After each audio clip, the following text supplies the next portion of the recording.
আলহামদুলিল্লাহ হামদান কাসীরা সাব্বিহুহু বুকরাতাও ওয়াসীলা ওয়া নাশহাদু আল্লা ইলাহা ইল্লাল্লাহু ওয়াহদাহু লা শারীকা লাহু ওয়া নাশহাদু আন্না সাইয়্যিদানা মাওলানা মুহাম্মাদান আবদুহু ওয়া রাসূলুহু ওয়া ক্বালা আল্লাহু তাআলা ফী কালামিহিল মাজিদ আল ফুরকানিহিল হামিদ ওয়াল্লাযীনা জাহাদু ফীনা লানাহদিয়ান্নাহুম সুবুলানা ওয়া ইন্নাল্লাহা লামাআল মুহসিনিন ওয়া ক্বালা রাসূলুল্লাহি সাল্লাল্লাহু আলাইহি ওয়াসাল্লাম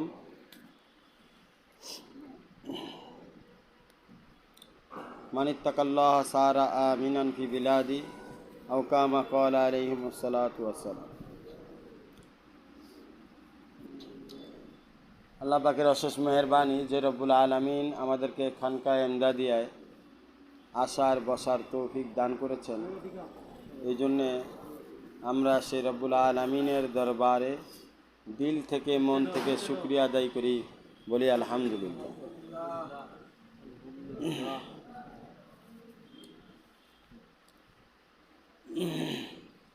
আমরা আজকে সাহাবীদের ঘটনা কিছু আলোচনা করব। তো প্রথমে আমি আমাদের সাথীদেরকে সাহাবীদের পরিচয় তুলে ধরব। সাহাবী কারা? আল্লাহ পাক বলেন, লাকাদ কানা লাকুম ফি রাসূলুল্লাহি উসওয়াতুন হাসানা,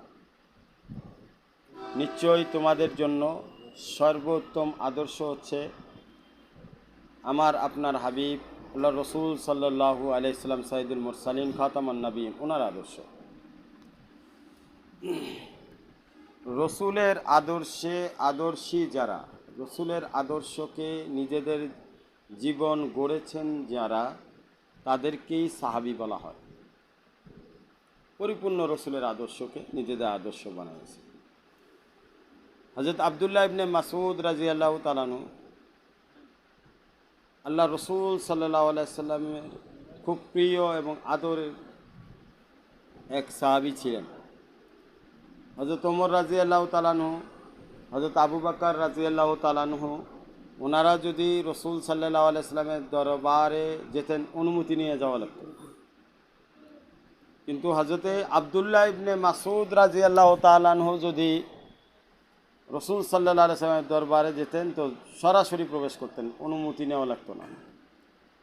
অন্যান্য সাহাবেরা মনে করতেন যে আব্দুল্লাহ ইবনে মাসউদ রাদিয়াল্লাহু তাআলা আনহু উনি মনে হয় আল্লাহ রসুল সাল্লাল্লাহু আলাইহি সাল্লামের পরিবারের সদস্য। বাকি অন্যান্য সাহাবীদের আল্লাহ রসুল সাল্লাল্লাহু আলাইহি সাল্লামের সাথে সাক্ষাৎ করার ক্ষেত্রে অনুমতি নেওয়া লাগতো। একবার রসুল সাল্লাল্লাহু আলাইহি ওয়াসাল্লাম আব্দুল্লাহ ইবনে মাসউদ রাদিয়াল্লাহু তাআলা আনহুকে বললেন যে তুমি কি করো, একটা মাসওয়াক আমার জন্য নিয়ে আসো। মাসওয়াক তো আরক গাছের মাসওয়াক, এটা মাসওয়াকের মধ্যে সবচেয়ে ভালো মাসওয়াক। তো আরক গাছে আল্লাহর রসুল সাল্লাল্লাহু আলাইহি ওয়াসাল্লামের এই সাহাবী আব্দুল্লাহ ইবনে মাসউদ আরক গাছে উঠলেন। ওঠার পরে মাসওয়াক নেওয়ার জন্য যখন উপরে উঠলেন, উনি কদগতভাবে আর কি, ওনার শরীরটা একটু হালকা পাতলা ছিল।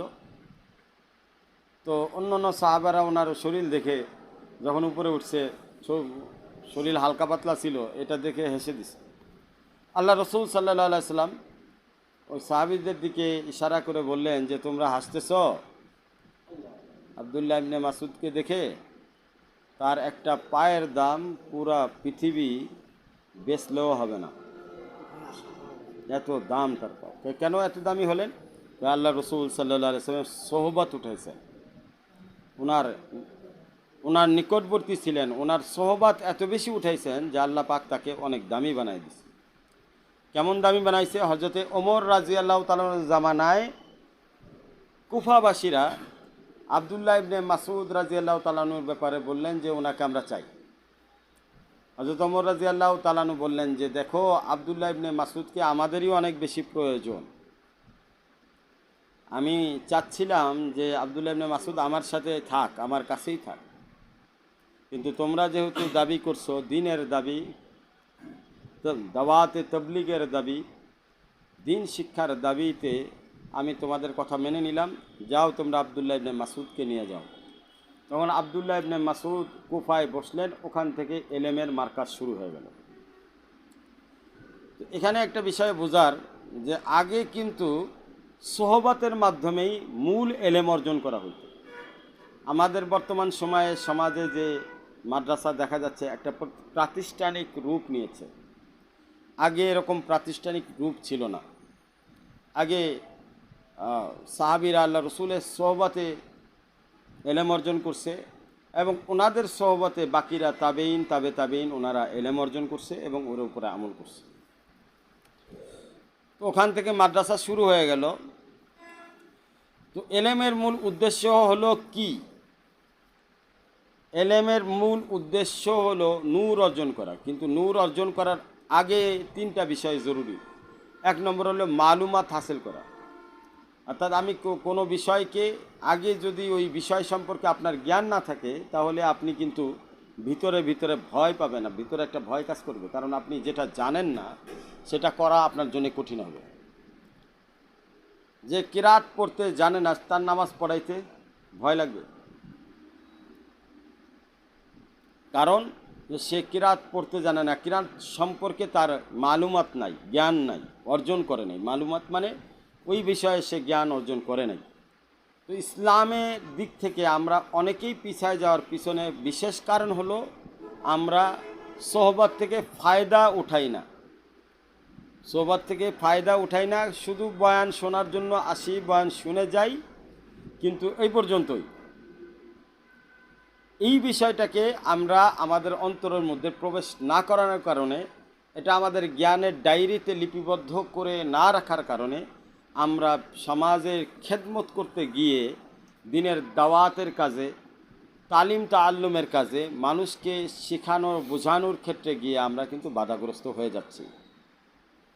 এটা আমাদের জন্য কিন্তু পরবর্তীতে আমাদের ভিতরেই আমরা এটা কষ্ট অনুভব করি। হায়রে, আমি এটা জানলাম না কেন, হায়রে আমি এটা পারতেছি না কেন। এটা কিন্তু সকলের ভিতরে একটা কষ্ট কিন্তু থেকেই যায়। দেখেন, আপনি যদি আল্লাহর সাথে গভীর সম্পর্ক করতে চান, তাহলে আপনাকে মনে রাখতে হবে গভীর বলতে অতল সাগর। গভীর বলতে অতল সাগর, গভীর সাগর। আপনি জলের উপরে ভাসবেন, পানির উপরে সাঁতরাবেন, পানির গভীরে যাবেন না। সমুদ্রের উপরে ভাসতে চান, সমুদ্রের গভীরে যাবেন না, তাহলে তো গভীর সম্পর্ক আপনার হবে না। পানির সাথে গভীর সম্পর্ক কার? যিনি ডুবুরি হয়, যে পানির অতল গভীরে যায়, অতল গভীরে যায় মণি মুক্তা আহরণ করে। সুতরাং যিনি উপরে থাকবেন, উনি তো গভীর পানির সম্পর্ক কী জিনিস সেটা ধারণাও করতে পারবে না, সেটা দেমাগও আসবে না, সেটা সম্পর্কে তার অজ্ঞতা থেকে যাবে। সুতরাং তার ভিতরে একটা জিনিস কাজ করবে, সেটা হলো আফসোস। আর সে আফসোসটা কি করবে? সে এটাকে ঢাকতে চায়। তালিপট্টি লাগানো কাপড় আছে না, যে কাপড় ছিঁড়ে গেছে, কোনো রকম তালিপট্টি দিয়ে ঢাকতে চায় দোষটাকে, যে আমার কাপড়টা ছিঁড়ে গেছে। ঠিক তেমনিভাবে এলেমের মধ্যে ওরা তালিপট্টি লাগাইতে চায়, সামনে বোঝাইতে চায় আমি অনেক জানি, কিন্তু ভিতরে তার অন্তর তাকে সাক্ষী দেয় যে তুমি আসলে কিছুই জানো না। তার অন্তর তাকে সবসময় এক প্রকার আঘাত দিতে থাকে। ওটার কারণ কি? তার এই বিষয়ে চর্চা নাই। বন্ধুরা আমার, ইসলামের সব থেকে বড় ক্ষতি ওই বান্দার হচ্ছে যেই বান্দা মালুমাত জ্ঞান অর্জন করার ক্ষেত্রে অলসতা করতেছে। আপনি যদি আপনার জায়গার থেকে জ্ঞান অর্জন করার ক্ষেত্রে, দ্বীনের জ্ঞান অর্জন করার ক্ষেত্রে অলসতা করেন, তাহলে আপনি অনেক বিষয় পিছায় যাবেন। সমাজের ক্ষেত্রে পিছাবেন, পারিবারিক ক্ষেত্রে পিছায় যাবেন, দাওয়াতের ক্ষেত্রে পিছায় যাবেন, খেদমতের ক্ষেত্রে পিছায় যাবেন। অনেক বিষয় আপনার কাছে সমাধান না থাকার কারণে আপনি ওই জিনিসের মোকাবেলা করতে পারবেন না। যেমন আপনার পরিবারে এমন কোনো মাসালা, এমন কোনো সমস্যা, এমন আপনার প্রত্যেকটা পরিবারেই মানুষকে ফেস করতে হয়, যেটার উত্তর কোরআন এবং হাদিসের মধ্যে আছে। ওই সময় আপনাকে কি করতে হবে, এটা কিন্তু কোরআন দ্বারা প্রমাণিত আছে। আল্লাহ রসুলের জিন্দিগির মধ্যে, সাহাবীদের জিন্দিগির মধ্যে এগুলো প্রমাণিত আছে। ওই সময় আপনি কি করবেন, কিভাবে আপনি ওখান থেকে ওভারটেক করবেন। আপনি পারতেছেন না কেন? না পারার পিছনে কারণ হলো আপনার জ্ঞানের অভাব। আপনার মালুমাত নাই, ওই ব্যাপারে আপনার দখল নাই। আপনার স্ত্রী আপনাকে যখন প্রশ্ন ঠুকে দিচ্ছে, তখন ওই প্রশ্নের উত্তরে আপনি নির্বাক হয়ে যাচ্ছেন, কিছু বলতে পারতেছেন না। আবার যখন কোনো অ্যান্সার আপনি দিচ্ছেন, তখন আপনার স্ত্রী আবার পাল্টা প্রশ্ন করলে আপনি আবারও নির্বাক হয়ে যাচ্ছেন। শুধু আমি স্ত্রী দিয়ে একটা উদাহরণ দিলাম, শুধু স্ত্রী নয়, অফিসে আদালতে আপনার পাশে আপনার কলিগ আছে, আপনার সাথে আপনার আরও বন্ধুবান্ধব আছে, ওনারা যখন এমন কিছু প্রশ্ন আপনাকে করতেছে যে প্রশ্নের অ্যান্সার আপনার কাছে নাই, আপনি তখন কি করতেছেন? আপনাকে জ্ঞানী প্রমাণিত করার জন্য আপনি কোনো রকম যা জানেন ওইটারে তালিপট্টি দিয়ে তারে কোনো রকম লামসাম উল্টাপাল্টা একটা বুঝ দিয়ে ওখান থেকে সরে আসতে চাচ্ছেন। এর দ্বারা সমাজে ক্ষতি হচ্ছে, আপনারও যেমন ক্ষতি হচ্ছে যে আপনি নিজে জানেন না, তাই আপনি না জেনেও আপনি নিজেকে প্রুভ করতে চাচ্ছেন আপনি অনেক জানেন। ঠিক তেমনিভাবে যাকে প্রুভ করেছেন সেও কিন্তু অজ্ঞতার মধ্যে রয়ে গেল।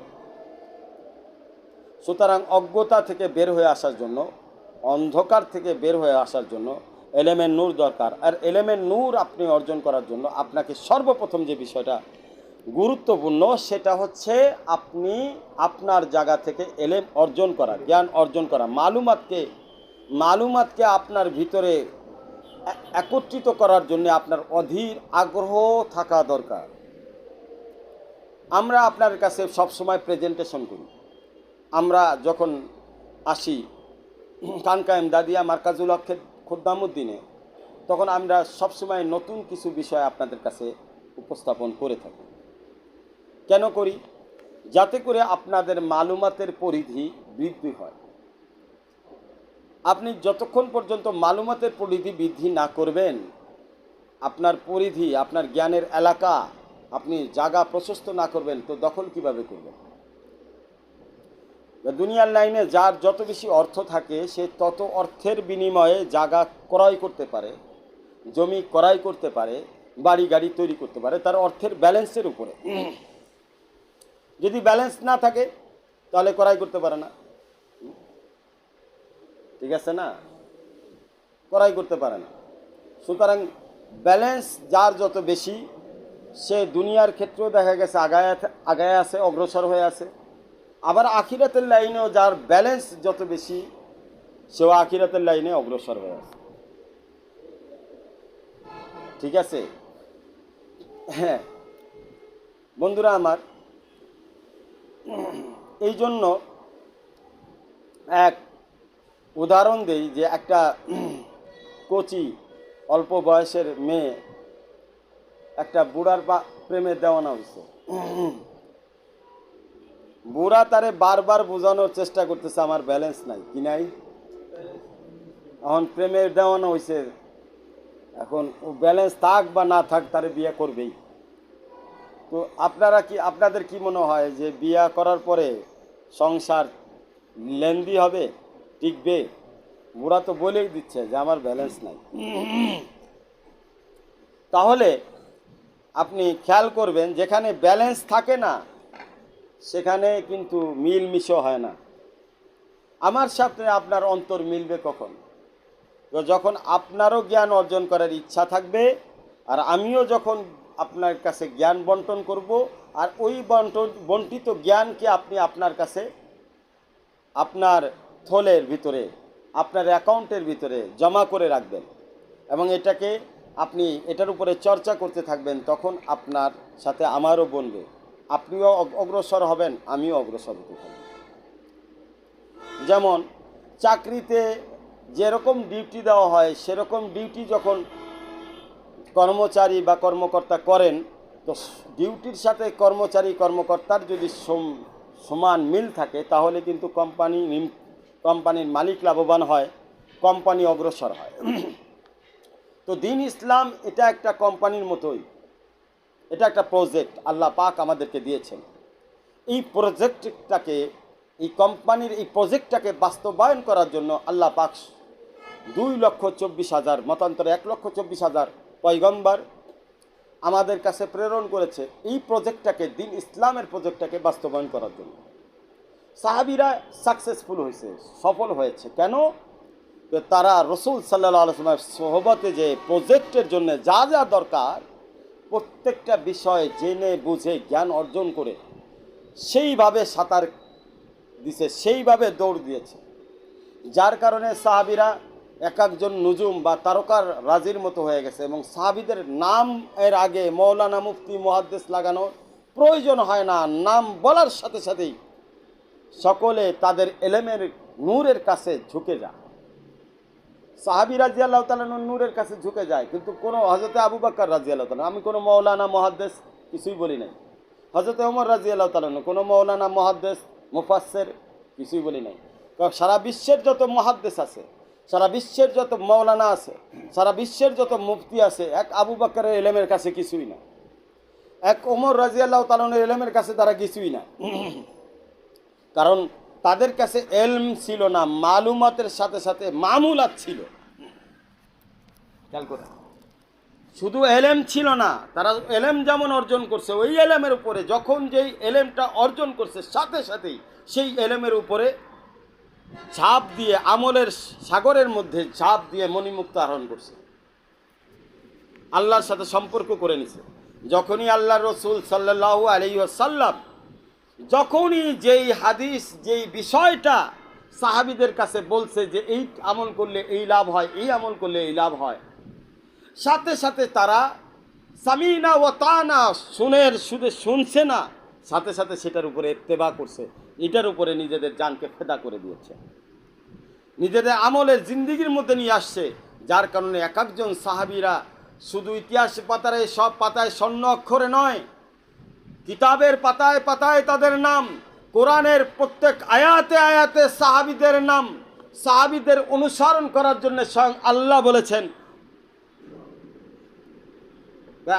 আমানা কা আমানান নাস, আমিনু কা আমানান নাস, তোমরা ঈমান আনো যেমনি ঈমান এনেছে সাহাবী রাদিয়াল্লাহু তাআলা। আল্লাহ পাক বলে দিয়েছেন, তাদের প্রশংসা করেছেন, যে তাদের প্রশংসা করতে গিয়ে, তাদের কথা বলতে গিয়ে বলছে তাদের মতো করে ঈমান আনো, তাদের মতো করে এলেম অর্জন করো, তাদের মতো করে আমলের সাগরে ঝাঁপ দাও। এটাকে বলা হয় এটাকে বলা হয় মামুলাত। একটা হচ্ছে মামুল, একটা হচ্ছে মালুমাত। মালুমাত মানে জ্ঞান অর্জন করা, আর একটা হচ্ছে মামুলাত। মামুলাত মানে আমল করা, যেটা অর্জন করেছেন দ্বিতীয় কাজ আপনার, সেই সাগরে আপনি ঝাঁপ দিয়ে, আমলের সাগরে আপনি ঝাঁপ দিতে থাকেন।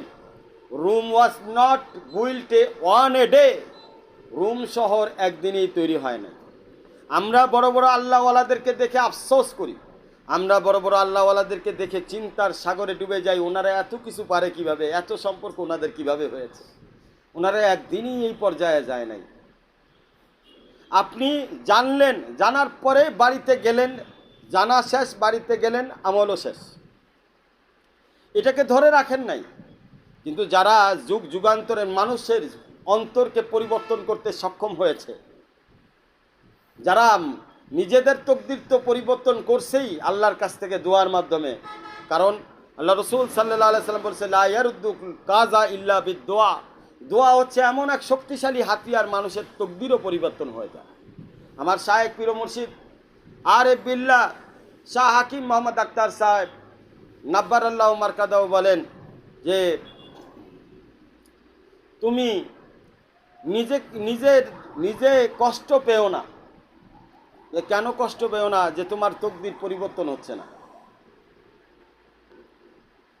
তকদির भी बदल जाती है मुस्तार की दुआ से। আমার শায়েখ বলেন, যখন কোনো ব্যথিত ব্যক্তি অন্তর থেকে আল্লাহর কাছে কোনো ব্যথা পেশ করে, কোনো কিছু চায়, কোনো কিছু দরদ মাখা আওয়াজে আল্লাহর কাছে বলে এবং সেটার সঠিক মানুতে, অর্থাৎ সঠিকভাবে সেই বিষয়ের উপরে সে যখন চেষ্টা করে, আমার শায়েখ পীর মুর্শিদ আরেফ বিল্লাহ বলতেছে তার তকদির তার হাতে আল্লাহ পাক দিয়ে দেয়, এটা পরিবর্তন হয়ে যায়। হযরত মুসা আলাইহিস সালাতু ওয়াস সালামের জামানায় একবার মুসা আলাইহিস সালাম যাচ্ছেন,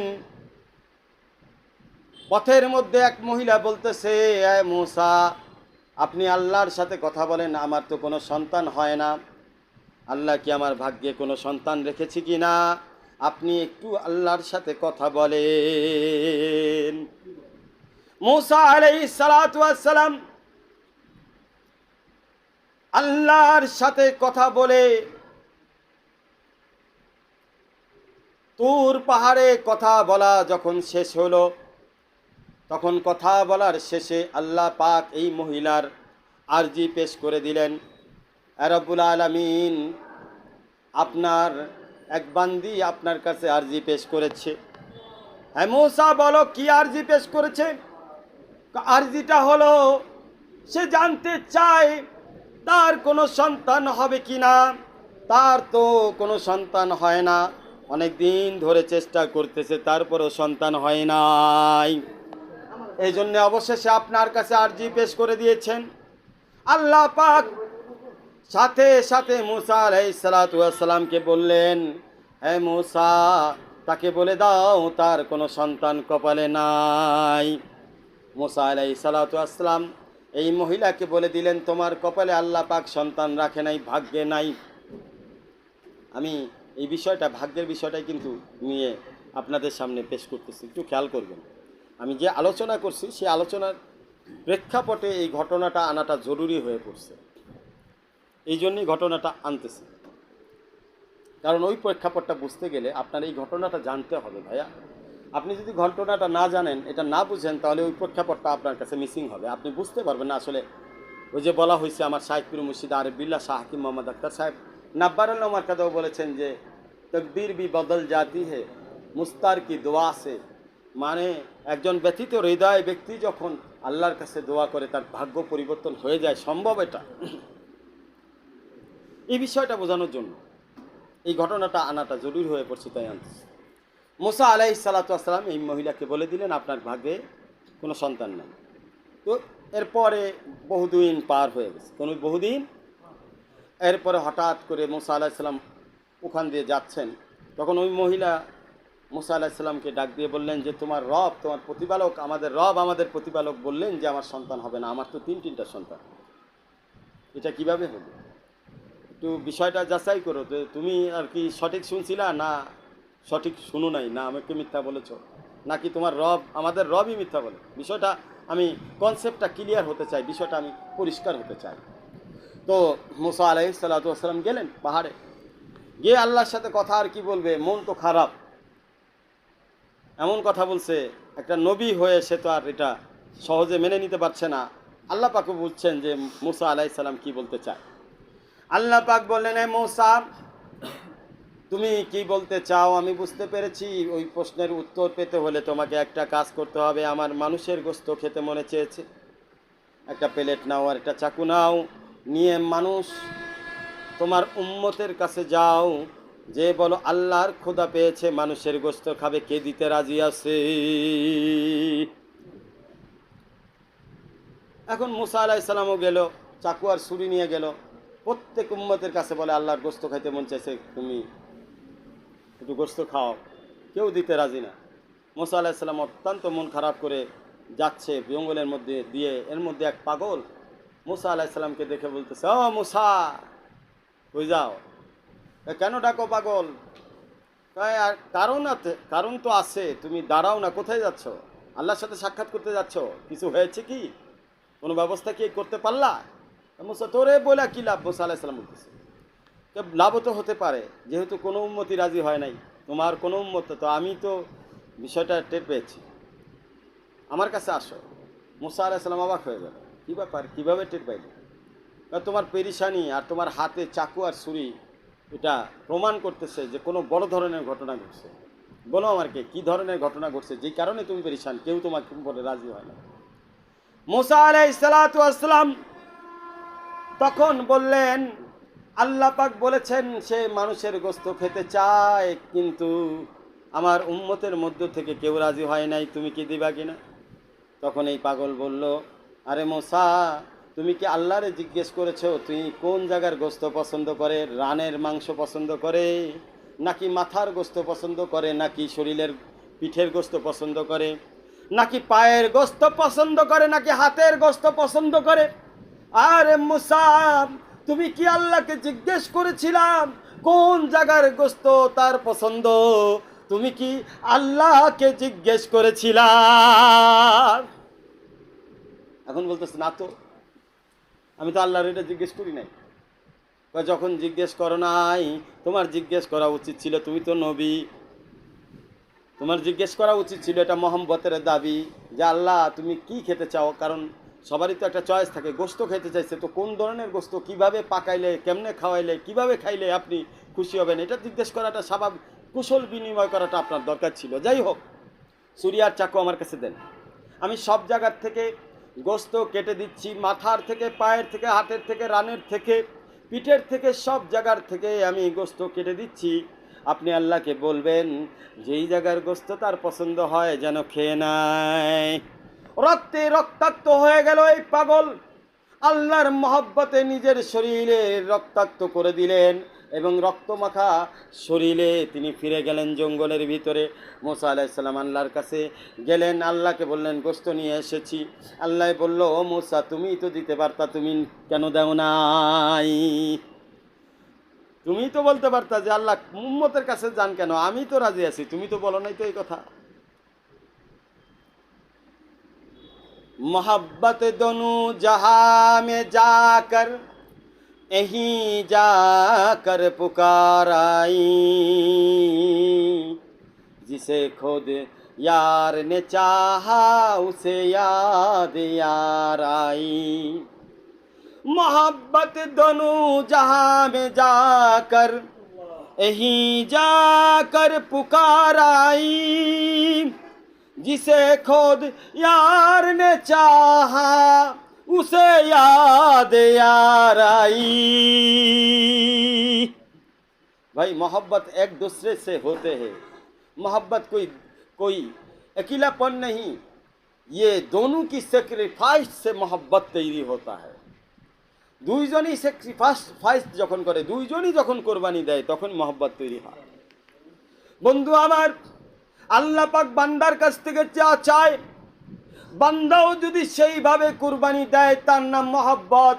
আল্লাহ চাইলেও আপনি চাইলেন না, তাকে মহব্বত বলা হয় না।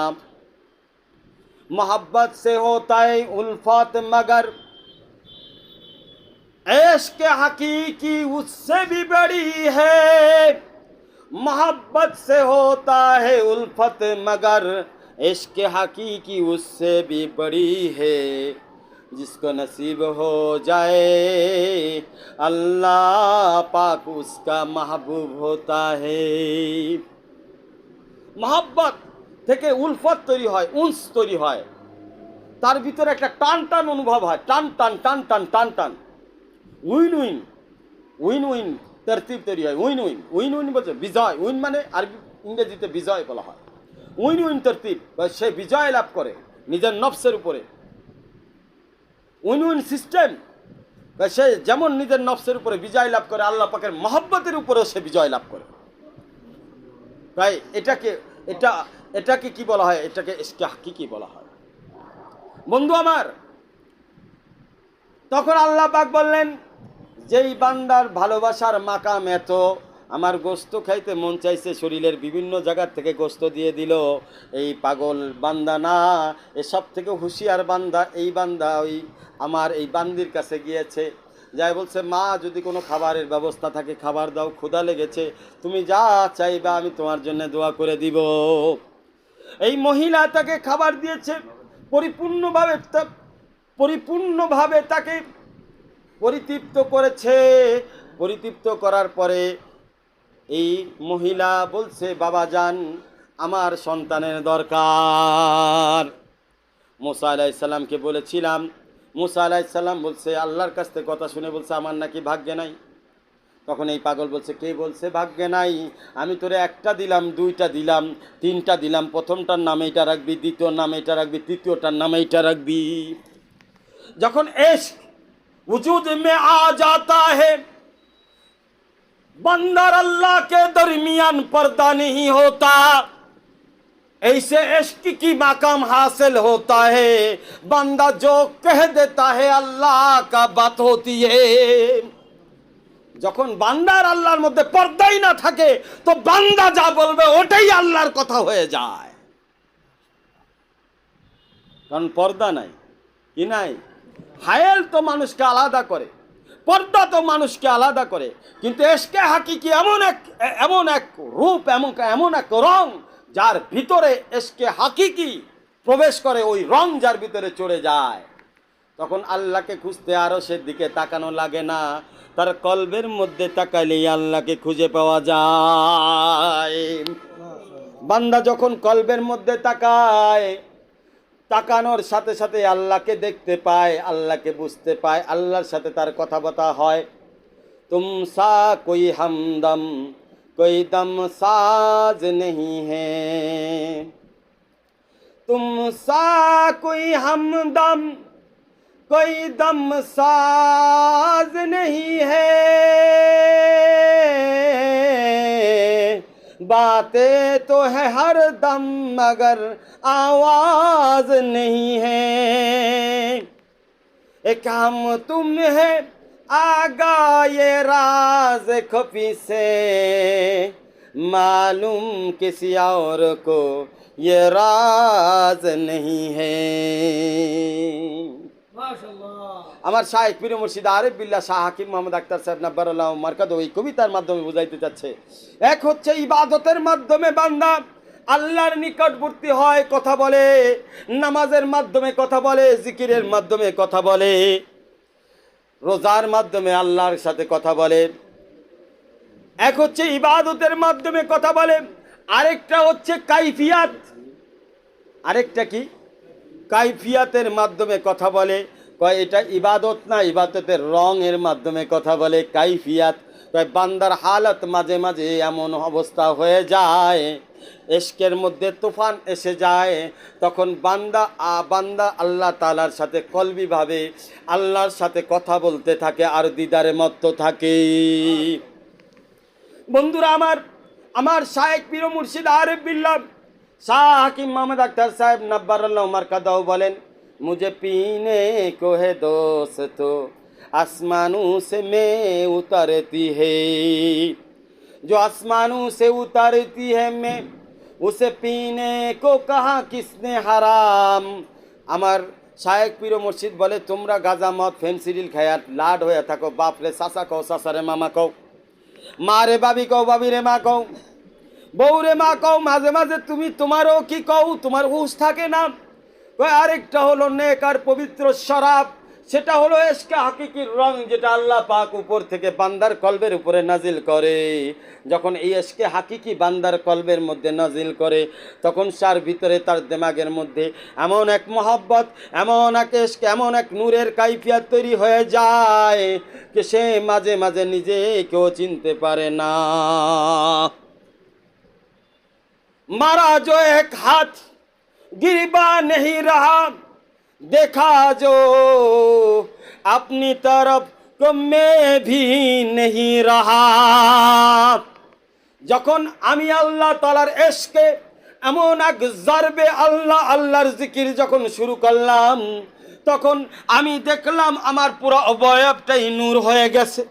যখন আমি আমার দিকে তাকাইলাম, তখন আর আমি আমার চেহারা দেখতে পারি না। আয়নার সামনে নিয়ে যখন চেহারা দেখতে গেলাম, দেখি আয়না নাই, নূর হয়ে গেছে। যখন দেওয়ালের দিকে তাকাইলাম, দেওয়ালের মধ্যে যখন তাকাইলাম, দেওয়ালের মধ্যে আমার ছায়া দেখা যায় না। দেওয়ালের মধ্যে আমি কি দেখলাম? দেওয়ালের মধ্যে তাকাইলেই কি যেন নূরের মতো ভাসতে থাকে, অন্য কোনো জেরক্স কপি নূরের আলো এই দেওয়ালের মধ্যে পরিস্ফুটিত হচ্ছে। যখন আমি হাতের দিকে তাকাই, আমার হাত দেখা যায় না। হাতের দিকে যখন তাকাইলাম, তখন হাত নাই। হাতের মধ্যে তাকায় দেখি এখানে শুধু নূর আর নূর। যখন পায়ের দিকে তাকায় দেখি, দেখুন আমার পাও দেখা যায় না, খালি নূর দেখা যায়। যখন আমার শরীরের মধ্যে তাকায় দেখি, তখন শরীর দেখা যায় না, খালি নূর দেখা যায়। বন্ধুরা আমার, এই সেই মাকাম যেটা শুরু হয় কোথা থেকে? মালুমাত থেকে এই মাকাম পর্যন্ত বান্দা পৌঁছায় যায়। মালুমাত, আপনি জ্ঞান আগে অর্জন করেন, কারণ এই সাগরে যে পাড়া দেয় সে তার অস্তিত্বকে ধরে রাখতে পারে না। এই সাগরে পাড়া দিতে হলে মনে রাখতে হবে তাকে এক বাউন্ডারি দিতে হবে। কি বাউন্ডারি? এলমের বাউন্ডারি কেন লাগবে? কারণ যখন এসকে হাকিকি ঊর্ধ্বে বান্দা পৌঁছায়া যায়, তখন অধিকাংশ বান্দা অনেক সময় গোমরা হয়ে, পথভ্রষ্ট হয়ে, নিজের অস্তিত্বকে হারায়া রাস্তাঘাটে পাগলের মতো আবল তাবল বকতে থাকে, মাথা ঠিক থাকে না। ওদের গুনাহ আল্লাহ পাক মাফ করে দেন, যেহেতু সে আল্লাহরে পাইতে গিয়া পাগল হয়ে গেছে, কিছু করার নাই। আল্লাহরে পাইতে গিয়া পাগল হয়ে গেছে, কি হয়ে গেছে? রাস্তাঘাটে ন্যাংটা হয়ে ঘুরতেছে, কিন্তু সে তো আল্লাহরে পাইতে গিয়ে আজকে এই পরিস্থিতি নিজেরা কন্ট্রোল করতে পারে নাই। এটা কারা পারে না? যাদের মালুমাত নাই, যারা জ্ঞান অর্জন করার ক্ষেত্রে ব্যর্থ, যারা জ্ঞান অর্জন করার ক্ষেত্রে, অর্থাৎ জ্ঞান যেভাবে অর্জন করতে হবে সেভাবে জ্ঞান অর্জন যিনি করেন নাই, তিনি দেখা যাবে কি যে তার এমন একটা পরিস্থিতি হবে, এমন এক পরিবেশ তৈরি হবে যে যখন সে নূরের ওই মাকামে যায় নিজেকে কন্ট্রোল করতে পারবে না, তখন কোনো একটা মাথার তার আউট হয়ে যাবে। সুতরাং এই মাথার তার যেন আউট না হয়ে যায়, তার জন্য মালুমাত লাগবে, জ্ঞান অর্জন করতে হবে, এবং ওই জ্ঞান অর্জনের সাথে সাথে আমল করতে হবে। কয় কিসের জ্ঞান? কয় আল্লাহওয়ালাদের সোহবতের জ্ঞান। অনেক বড় বড় আল্লাহওয়ালারা আছে, টনকে টন নয়, কোটি কোটি মন আল্লাহর মহব্বতে এসকে হাকিকির শরাব পান করে আপনাদের সামনে দিব্যি হাসে, আপনাদের সামনে দিব্যি কান্নাকাটি করতেছে, দিব্যি দোয়া করতেছে, মেহনত করে যাচ্ছে, কোনো প্রভাব পড়তেছে না। কারণ কি? কয় এসকে হাকিকির সোহবত এর এলেম সে আপন শায়েকের কাছে বসে এতটাই অর্জন করেছে যে তাকে দেখলে তার শায়েকরে মানুষ স্মরণ করে। তার বলা লাগে না যে আমি কাউসারে সানি, আক্তারে সানি, রুমিয়ে জামান, এগুলা তার লেখাও লাগে না, বলাও লাগে না। জালালউদ্দিন রুমি সানি, এগুলা বলাও লাগে না। তার বলা লাগে না যে আমি শামসুত তাবরেজের মতো, বলা লাগে না, কারণ তার চলাফেরা, তার উঠা বসা, তার চাহনি, তার কথাবার্তা, তার এসকে হাকিকির ওই কাইফিয়াত, ওই অবস্থায় তাকে প্রমাণ করে দেয় যে জালালউদ্দিন রুমির মতো এলমে নবুয়াতের নূরের নবুয়াত লাভ করেছে, এলমে নবুয়াত লাভ করেছে, হাকিকি মানুতে সে এসকে হাকিকি লাভ করেছে। আমরা আমাদের শায়েকের মধ্যে দেখছি জালালউদ্দিন রুমির কপি, আমাদের শায়েকের মধ্যে দেখেছি শামসুত তাবরেজের ফটোকপি, শামসুত তাবরেজের কিতাবের মধ্যে আমরা যা পড়েছি, আমাদের শায়েক আরেফ বিল্লাহ শাহ হাকিম মোহাম্মদ আক্তার সাহেব নব্বরুল্লাহ মারকাদুর চেহারার মধ্যে সেগুলো ঝলক দেখতে পেয়েছি। হাকিম আক্তার সাহেব রহমাতুল্লাহ আলাইহির চলনের মধ্যে, ওঠা বসার মধ্যে ওই শান দেখেছি যেটা মাওলায় রুম জালালউদ্দিন রুমির মধ্যে ছিল, ওই শান আমি আমাদের শায়েকের মধ্যে দেখতে পেয়েছি। আমার শায়েক বয়ান করে বলে নাই আমরাই ওনার লকব লাগিয়ে দিয়েছি, ये तो हम शायक सिर्फ शायक नहीं है, ये तो शायक आला है, हजरत वाला है, जो कि जलालुद्दीन रूमी जैसा हमारे पास लगता है, महसूस होता है, ये तो उस मकाम की हस्ती है। बंदा যখন এসকে হাকিকির ওই নজর পেয়ে যায়, এই জন্যে হাদিসের তাফসিরের মধ্যে আসছে যে তোমরা এই পরিমাণ সোহবত অর্জন করো, এত বেশি অর্জন করো যে তুমি তার মতো হয়ে যাও, তার রং হয়ে যাও, তার ফটোকপি হয়ে যাও। এটা মুখে বলার দ্বারা হবে না, এটা তোমার রং অটোমেটিক তোমার ভিতরে চড়তে থাকবে। ছোট বাচ্চা, পাখির বাচ্চা যখন জন্ম নেয়, উড়ার চেষ্টা করে, অল্প একটু উড়তে পারে, আস্তে আস্তে বড় হয়, ডানাও বড় হইতে থাকে, উড়ার ক্ষমতা বেড়ে যায়। এক সময় পাখির বাচ্চাও আসমানের মধ্যে, শত বৃষ্টির মধ্যে, শত তুফানের মধ্যে বিদ্যুতের মতো নিজের পাংখা দিয়ে উড়তে থাকে, বাতাস তাকে কিছু করতে পারে না, বৃষ্টি তাকে হার বানাইতে পারে না। বন্ধুরা আমার, বৃষ্টি আর বাতাসের কথা কেন বললাম? আপনার দুনিয়ার চলার সময় অনেক সময় দেখা যাবে আপনার বিভিন্ন হালাত পেরেশানি আসবে, এটা বৃষ্টির মতো হতে বা বাতাসের মতো আপনাকে পেরেশানি করার জন্য আসবে। কিন্তু আপনি যখন সোহবতের ডানা নিয়ে সামনে অগ্রসর হতে থাকবেন, সোহবতের ডানা যখন আপনার মজবুত হতে থাকবে, সোহবতের দুইটি ডানা, একটা হচ্ছে ইলমে নবুয়াত আর একটা হচ্ছে নূরে নবুয়াত, একটা হচ্ছে সোহবতে শায়েক, একটা হচ্ছে সোহবতে রসুল। সোহবতে শায়েকের মাধ্যমে ইলমে নবুয়ত, নূরে নবুয়ত দুটি অর্জন হয়। সোহবতে রসুলের মাধ্যমে ইলমে মারিফত হাসিল হয়ে যায়, ইশকে নবাবী হাসিল হয়ে যায়। কুল ইন কুনতুম তুহিব্বুনাল্লাহ ফাত্তাবিউনি ইউহিব্বুকুমুল্লাহ ওয়া ইয়াগফির লাকুম যুনুবাকুম ওয়াল্লাহু গফুরুর রহিম। বন্ধুরা আমার, আল্লাহর মহব্বতের ডানা পাইতে চাইলে রসুলের মহব্বতের ডানার সাথে এসকে হাকিকির ডানা মিলাইতে হবে। যখন মিলে যাবে তখন দুনিয়া যত আপনাকে পেরেশান করতে চায় পেরেশান করতে পারবে না। দুনিয়া আপনাকে যতই আল্লাহর থেকে দূরে সরাইতে চায় ততই আপনার এসকে হাকিকির দুটি ডানা বিদ্যুৎ গতিতে আল্লাহর দিকে ঝড় আর তুফানকে অপেক্ষা করে, বৃষ্টিকে অপেক্ষা করে, যত পেরেশানি আসুক না কেন সব কিছুকে অপেক্ষা করে, রকেটের গতি নয়, লঞ্চারের গতি নয়, আলোর গতি নয়, সেই গতিকেও ফেল করে এই বান্দা আল্লাহ পাকের মারিফতের দৌলত হাসিল করার জন্য ডাইরেক্ট আরশে আজিমের পানে দ্রুত বেগে অগ্রসর হতে থাকবে। বন্ধুরা আমার, এটাই হলো সেই এলেম। এটার জন্য আপনার দরকার কি? কয় প্রথমে আপনাকে জ্ঞান অর্জন করতে হবে, মালুমাত অর্জন করতে হবে, তারপরে কি করতে হবে? ওই মালুমাতের উপরে মামুলাত অর্থাৎ আমল শুরু করতে হবে। এরপরে তৃতীয় আরেকটা জিনিস লাগবে, সেটার নাম হলো মুতাশাবিহাত। সেটা কি নাম? সেটাকে কি বলা হয়? খেয়াল করেন, আমি যে আরবি শব্দগুলো পাচ্ছি বলতেছি আপনারা কোথাও পাবেন না ভাইজান। অনেক কষ্ট করে, অনেক মেহনত করে এই শব্দগুলো আপনাদের উপকারার্থে আমি নিয়ে আসি। এগুলো এলমের মার্কাজ, এই জন্য আমাদের খানকার নাম মার্কাজুল হক খুদ্দামুদ্দিন। সবাই সালাতু সালাম পড়েন। আসসালাতু আসসালামু আলাইকা ইয়া রাসূল আল্লাহ, আসসালাতু আসসালামু আলাইকা ইয়া হাবিব আল্লাহ, আসসালাতু আসসালামু আলাইকা ইয়া সাইয়্যিদাল মুরসালিন, আসসালাতু আসসালামু আলাইকা ইয়া খাতামান নবীন, আসসালাতু আসসালামু আলাইকা ইয়া রাহমাতাল লিল আলামিন। আল্লাহুম্মা সাল্লি আলা মুহাম্মাদি ওয়া আলা আলি মুহাম্মদ কামা সাল্লাইতা আলা ইব্রাহিম ওয়া আলা আলি ইব্রাহিম ইন্নাকা হামিদুম মাজিদ। আল্লাহুম্মা বারিক আলা মুহাম্মাদি ওয়া আলা আলি মুহাম্মদ ওয়া আলা আলি মুহাম্মদ কামা বারাকতা আলা ইব্রাহিম ওয়া আলা আলি ইব্রাহিম ইন্নাকা হামিদুম মাজিদ। লাইভ কাস্ট হচ্ছে, আমাকে আলামত দুই জায়গায় দিছে। আল্লাহ শুকরিয়া আদায় করেন, বলেন আলহামদুলিল্লাহ। খুব আদব এবং সান্ত্বনার সাথে বসেন, অনেক নিয়ামত পেয়ে যাবেন।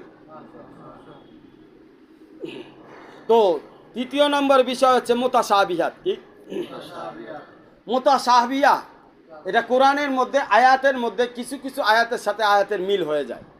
দেখা গেছে সূরা ফাতিহার মধ্যে যেমন আলহামদুলিল্লাহি রাব্বিল আলামিন আছে, অনেক জায়গায় রব্বুল আলামিন আছে। এই যে রব্বুল আলামিন ওখানেও আছে, অন্য জায়গাও আছে।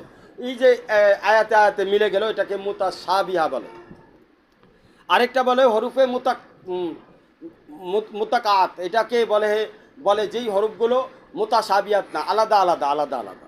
তো মুতাশাবিহাত হলো তামসিল, মেসাল, মানে ওইটার সাথে এটা মিলতেছে। আপনার চেহারার সাথে আরেকজনের চেহারার মিল খাওয়া, আপনার কথার সাথে আরেকজনের কথার মিল খাওয়া, আপনার তাকানোর সাথে আরেকজনের তাকানোর মিল খাওয়া, আপনার শোনার সাথে আরেকজনের শোনার মিল খাওয়া, আপনার হাঁটা চলার সাথে আরেকজনের হাঁটা চলার মিল খাওয়া। সোহবত এমন উঠাইতে হয় যেমন শায়েক চায় এমনি শাগরেদও চায়। চাহনি একরকম হয়ে যায়, চাহনি একরকম হয়ে যায়। আমার শায়েক যখন আলোচনা করতেন ঠিক আমি যেমনি চাচ্ছি এরকম চাইতেন।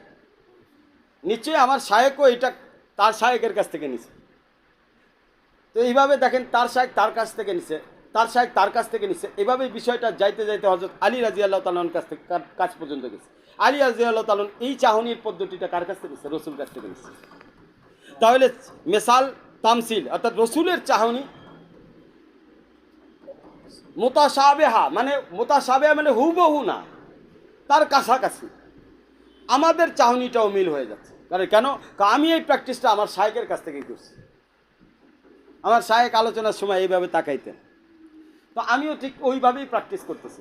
আমার শায়েক যেভাবে কথা বলতেন আমি ঠিক কথা বলার ক্ষেত্রেটাও ওইভাবেই কথা বলার চেষ্টা করতেছি। তার মানে মুতাশাবিহা। কারণ মুতাশাবিহা যত নিকটবর্তী হবে তত রসুলের নূর আপনার কাছে বেশি আসবে। কথা কি বুঝতে পারছেন? তাহলে মুতাশাবিহা যেমন আপনি শরিয়াতের মাধ্যমে রসুল সাল্লাল্লাহু আলাইহি সাল্লাম কীভাবে নামাজ পড়ছে এটা আপনি জানতে পারতেছেন, ঠিক কি না? ওলামা একরাম বা আমরা যারা আছি, আমরা আপনাকে বলতেছি আল্লাহ রসুল এইভাবে নামাজ পড়ছে, আপনি এইভাবে নামাজ পড়েন, এইভাবে রুকু করছে, এইভাবে সেজদা করেছে, সেজবার তসবিহ 3 বার পড়েছেন, এইভাবে অজু করেছেন 3 বার, প্রত্যেকটা আজাদ হইছেন, এইভাবে নফল ইবাদত করেছে। তো এইগুলো আপনি ফাজাইলে আমলের মাধ্যমে, ফাজাইলে তালিমের মাধ্যমে কিছু মাসলা মাসাইল আপনি শিখতে পারবেন। বেহেশতি জাওয়ারের মাধ্যমে যেমন বাংলায় এটা পাওয়া যায়, ওইটার থেকে আপনি এই মাসলা মাসাইলগুলো শিখতে পারবেন। আর বিশেষ করে ওলামা একরামের সোহবতেও শিখতে পারবেন, আবার আল্লাহ ওয়ালাদের সোহবতেও আপনি এটা শিখতে পারবেন। তো এটার দ্বারা ইবাদতের তামসিল হচ্ছে, কি হচ্ছে? রসুলের সাথে ইবাদত মিলতেছে, রোজা মিলতেছে, জিকির মিলতেছে, নামাজ মিলতেছে। তাহলে ওই দিক থেকে নূর, শরিয়াতের নূর আমার কাছে আসতেছে। আর এদিক দিয়ে মারেফতের নূর অর্জন করতে হলে রসুলের চাহনি লাগবে, যেভাবে রসুল চাইছে ওই চাহনিটা কেমন ছিল, যেভাবে রসুল কথা বলছে ওই কথাটা কেমন ছিল, যেভাবে রসুল ভালোবাসছে ওই ভালোবাসাটা কেমন ছিল। তো এটা আমি শেখার জন্য আমার শায়েখের কাছে গেছি, কারণ এটা আপনি ঘরে বসে তো পাবেন না। এই যে যে তামসিল, ওঠা বসা, চাল চলন, কিভাবে আমার রসুল কথা বলছে, কিভাবে ব্যবহার করেছে আল্লাহর বান্দাদের সাথে, কোন সময় কিভাবে ব্যবহার করেছে, এটার তামসিল যদি শিখতে হয় তাহলে এটারও একটা সোহবত লাগবে, এটারও প্র্যাকটিস আছে। এই প্র্যাকটিসটা আপন শায়েখের মাধ্যমে আপনি পাবেন। আপন শায়েখরে দেখবেন উনি কোথায় কিভাবে কথা বলছে, কোথায় কিভাবে আপনাকে পরামর্শ দিচ্ছে, আপনাকে কিভাবে কোন চাহনির মাধ্যমে কিভাবে উঠা বসা করতেছে, তার লেবাস, তার উঠা বসা, তার চালচলন, এগুলোর মধ্যেও হেদায়েত রয়েছে, এগুলোর মধ্যেও নূর রয়েছে। যখন আপনি প্রত্যেকটা পার্টস মিলাবেন, তখন টাটা গাড়ির পার্টস টাটা গাড়ি, টয়োটা গাড়ির পার্টস টয়োটা গাড়ি, টাটা ইন্ডিয়ান, টয়োটা জাপানি। তো টাটারে টয়োটা বানাইতে গেলে টাটার পার্টস খুইলা খুইলা, বডি খুলে খুলে টাটার জায়গায় টয়োটা লাগাইতে হবে। তো আমরা ছিলাম টাটা, আমার শায়েখ ছিল টয়োটা, বুঝাইছে না? তো আমি টাটারে টয়োটা বানাইছি সোহবতে যাইয়া, আমি টাটারে টয়োটা বানাইছি সোহবতে যেতে। আপনার এই বডি, এই গাড়িকে যদি আপনি রসুলের গাড়ি বানাইতে চান, তাহলে রসুল সাল্লাল্লাহু আলাইহি সাল্লামের চাল চলন, উঠা বসা, সব কিছুর তামসিল মেসাল আপনার শরীরের মধ্যে কায়েম করতে হবে, আপনার আমলের মধ্যে কায়েম করতে হবে, আপনার উঠা বসার মধ্যে কায়েম করতে হবে, আপনার ঘরে বাইরে কায়েম করতে হবে, আপনার চলাফেরার মধ্যে কায়েম করতে হবে।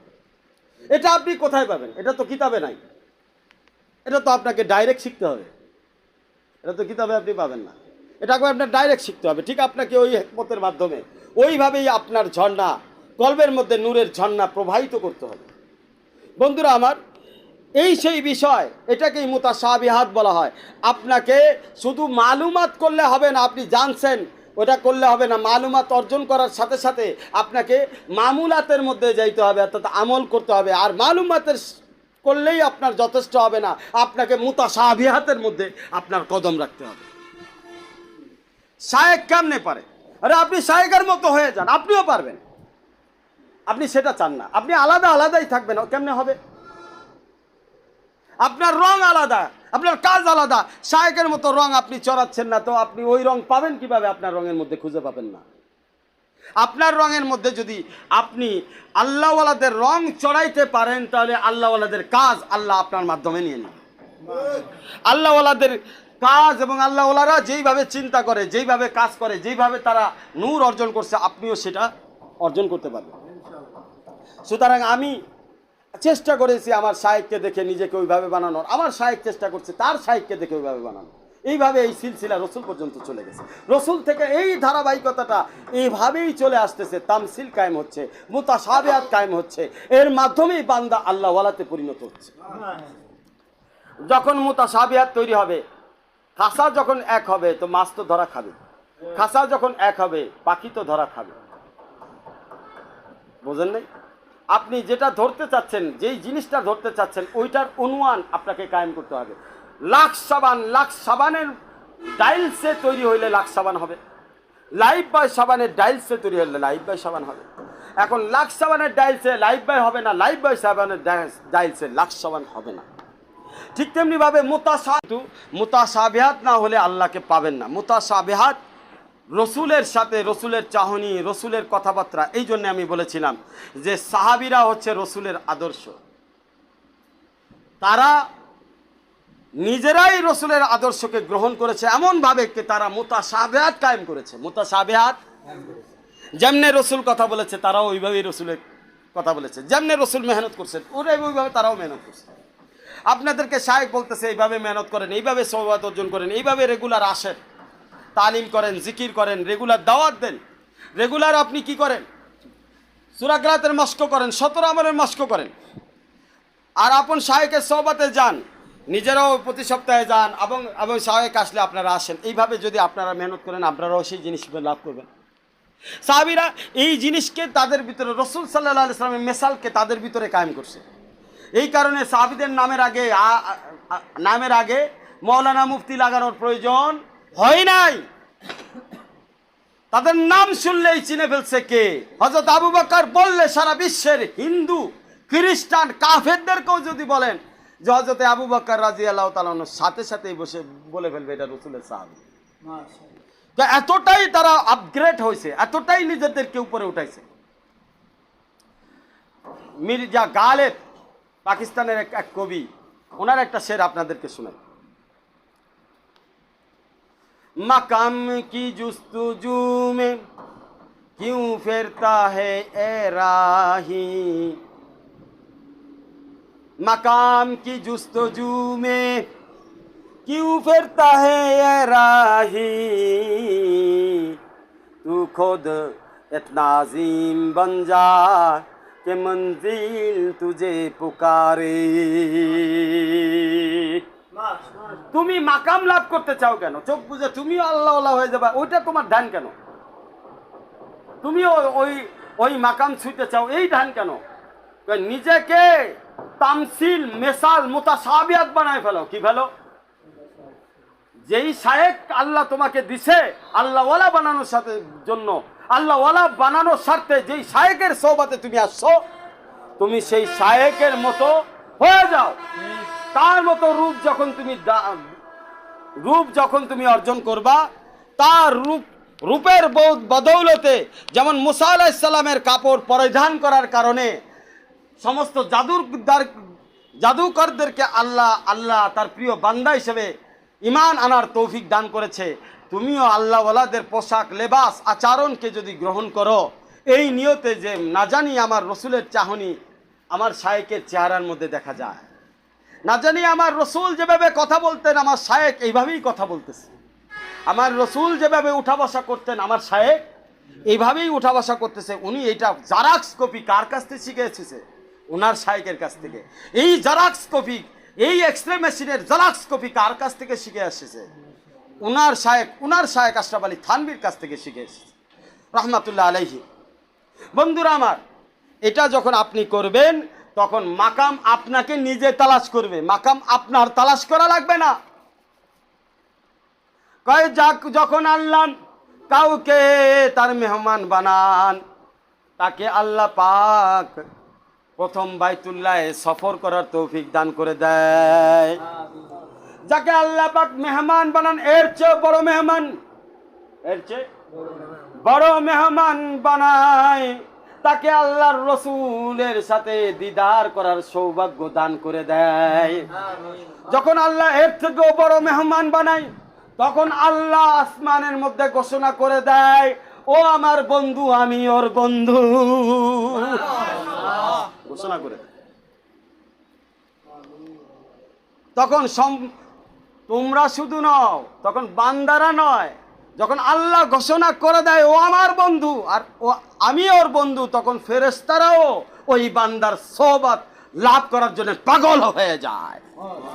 তখন তাদের পিছনে আল্লাহ পাকের নেক ফেরেশতারাও ঘুরতে থাকে কিছু পাওয়ার জন্য, কারণ আল্লাহ ঘোষণা দিচ্ছে ও আমার বন্ধু।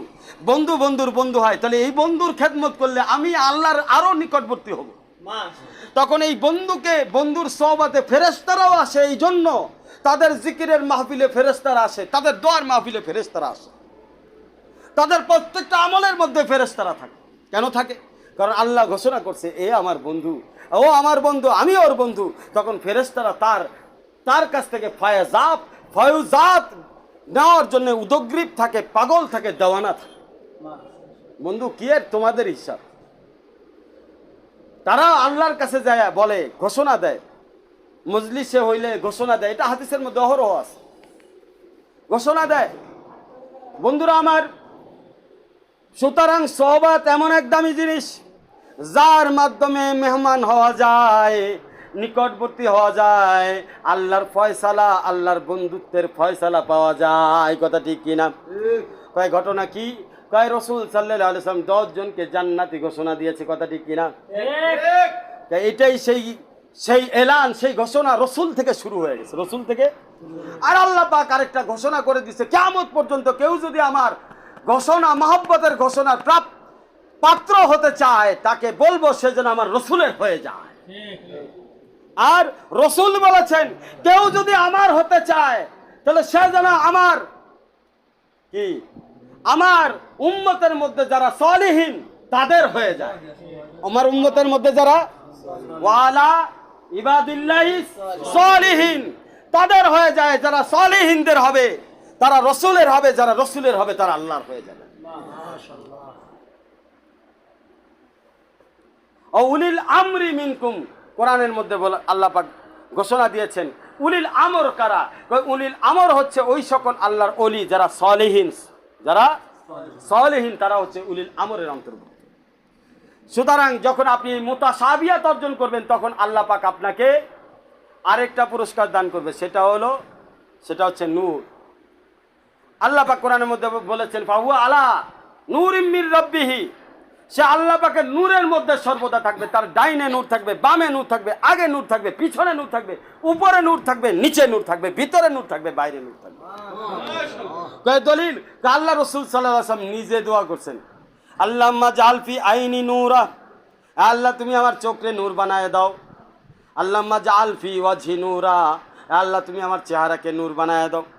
আল্লাহুম্মা জাল ফি ইয়াদাইনি নূরা, আল্লাহ তুমি আমার দুইটা হাতকে নূর বানায় দাও। আল্লাহুম্মা জাল ফি রিজলাইনি নূরা, আমার দুইটা পাওকে নূর বানায় দাও। আল্লাহুম্মা জাল ফি জাসাদি নূরা, আল্লাহ তুমি আমার শরীরকে নূর বানায় দাও। আল্লাহুম্মা জাল ফি আমালি নূরা, আল্লাহ তুমি সমস্ত আমলকে নূর বানায় দাও। আল্লাহুম্মা জাল ফি ইয়ামিনি নূরা, আল্লাহ তুমি আমার ডান দিকে নূর দিয়ে দাও। আল্লাহুম্মা জাল ফি শিমালি নূরা, আমার বাম দিকেও নূর দিয়ে দাও। আল্লাহুম্মা জাল ফি আমামি নূরা, তুমি আমার সামনে নূর বানায় দাও। আল্লাহুম্মা জাল ফি খালফি নূরা, তুমি আমার পিছনেও নূর বানায় দাও।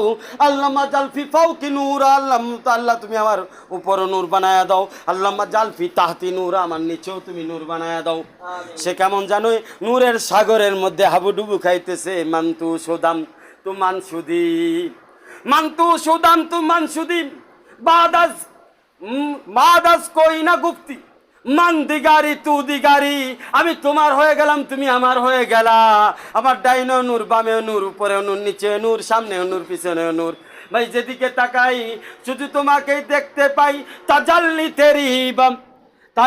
তেরি নূর কা সুবাসু হে, যে দার দেখতা হুঁ তু হি তু হে। আরে বান্দার অবস্থা এমন হয়, তাজাল্লি তেরি নূর কা, মানে আল্লাহ তাআলার তাজাল্লি, নূরের তাজাল্লি এখন কোথায়? তার চোখে। আল্লাহ পাকের নূরের তাজাল্লি কোথায়? তার বুকে। আল্লাহ পাকের নূরের তাজাল্লি কোথায়? তার হাতে। আল্লাহ পাকের নূরের তাজাল্লি কোথায়? তার পায়ে।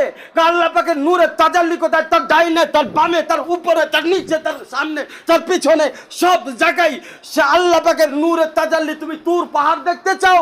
তুর পাহাড় তোমার সামনে দাঁড়ায় আছে। তুর পাহাড় সামনে দাঁড়ায় আছে, দিদার করলেই হয়ে যাবে। তুমি তুর পাহাড় দেখতে চাও? তুর পাহাড়ের হাত পাও নাই। এরকম এক তুর পাহাড়, চলতি ফিরতি তোর পাহাড়, এটা আল্লাহর নূর, নূরের তাজাল্লি। এসকে ভোনা তোর পাহাড় তোমার সামনে বসা আছে। তাদেরকে আল্লাহ ওয়ালা বলা হয়, তাদেরকে আল্লাহ ওয়ালা বলা হয়। এখন তুমি তুর পাহাড়ের দিদার না করে কুইয়ের তুর পাহাড় চাও, ওই আল্লাহর বান্দার দিদার করো, যে আল্লাহর বান্দার উপর নিচে, ডাইনে বামে ভিতরে বাহিরে শুধু আল্লাহ আল্লাহ আল্লাহর নূর বিরাজমান হচ্ছে। অনেকে বলে আল্লাহ একটু ঢুকে গেছে, বা এটা পাগল নাকি? আমি বলছি আল্লাহ ঢুকে গেছে, আল্লাহ নূর আছে। আল্লাহ এক জিনিস, আল্লাহ এক জিনিস, নূর এক জিনিস। আল্লাহ এক জিনিস, আল্লাহর কথা এক জিনিস। আল্লাহর এক জিনিস, আল্লাহ এক জিনিস, আল্লাহর হাত আরেক জিনিস। আল্লাহ এক জিনিস, আল্লাহর চেহারা আরেক জিনিস। বুঝতে হবে। আল্লাহ এক জিনিস, আল্লাহর সৃষ্টি এক জিনিস। আল্লাহ এক জিনিস, আল্লাহর কালামুল্লাহ আরেক জিনিস।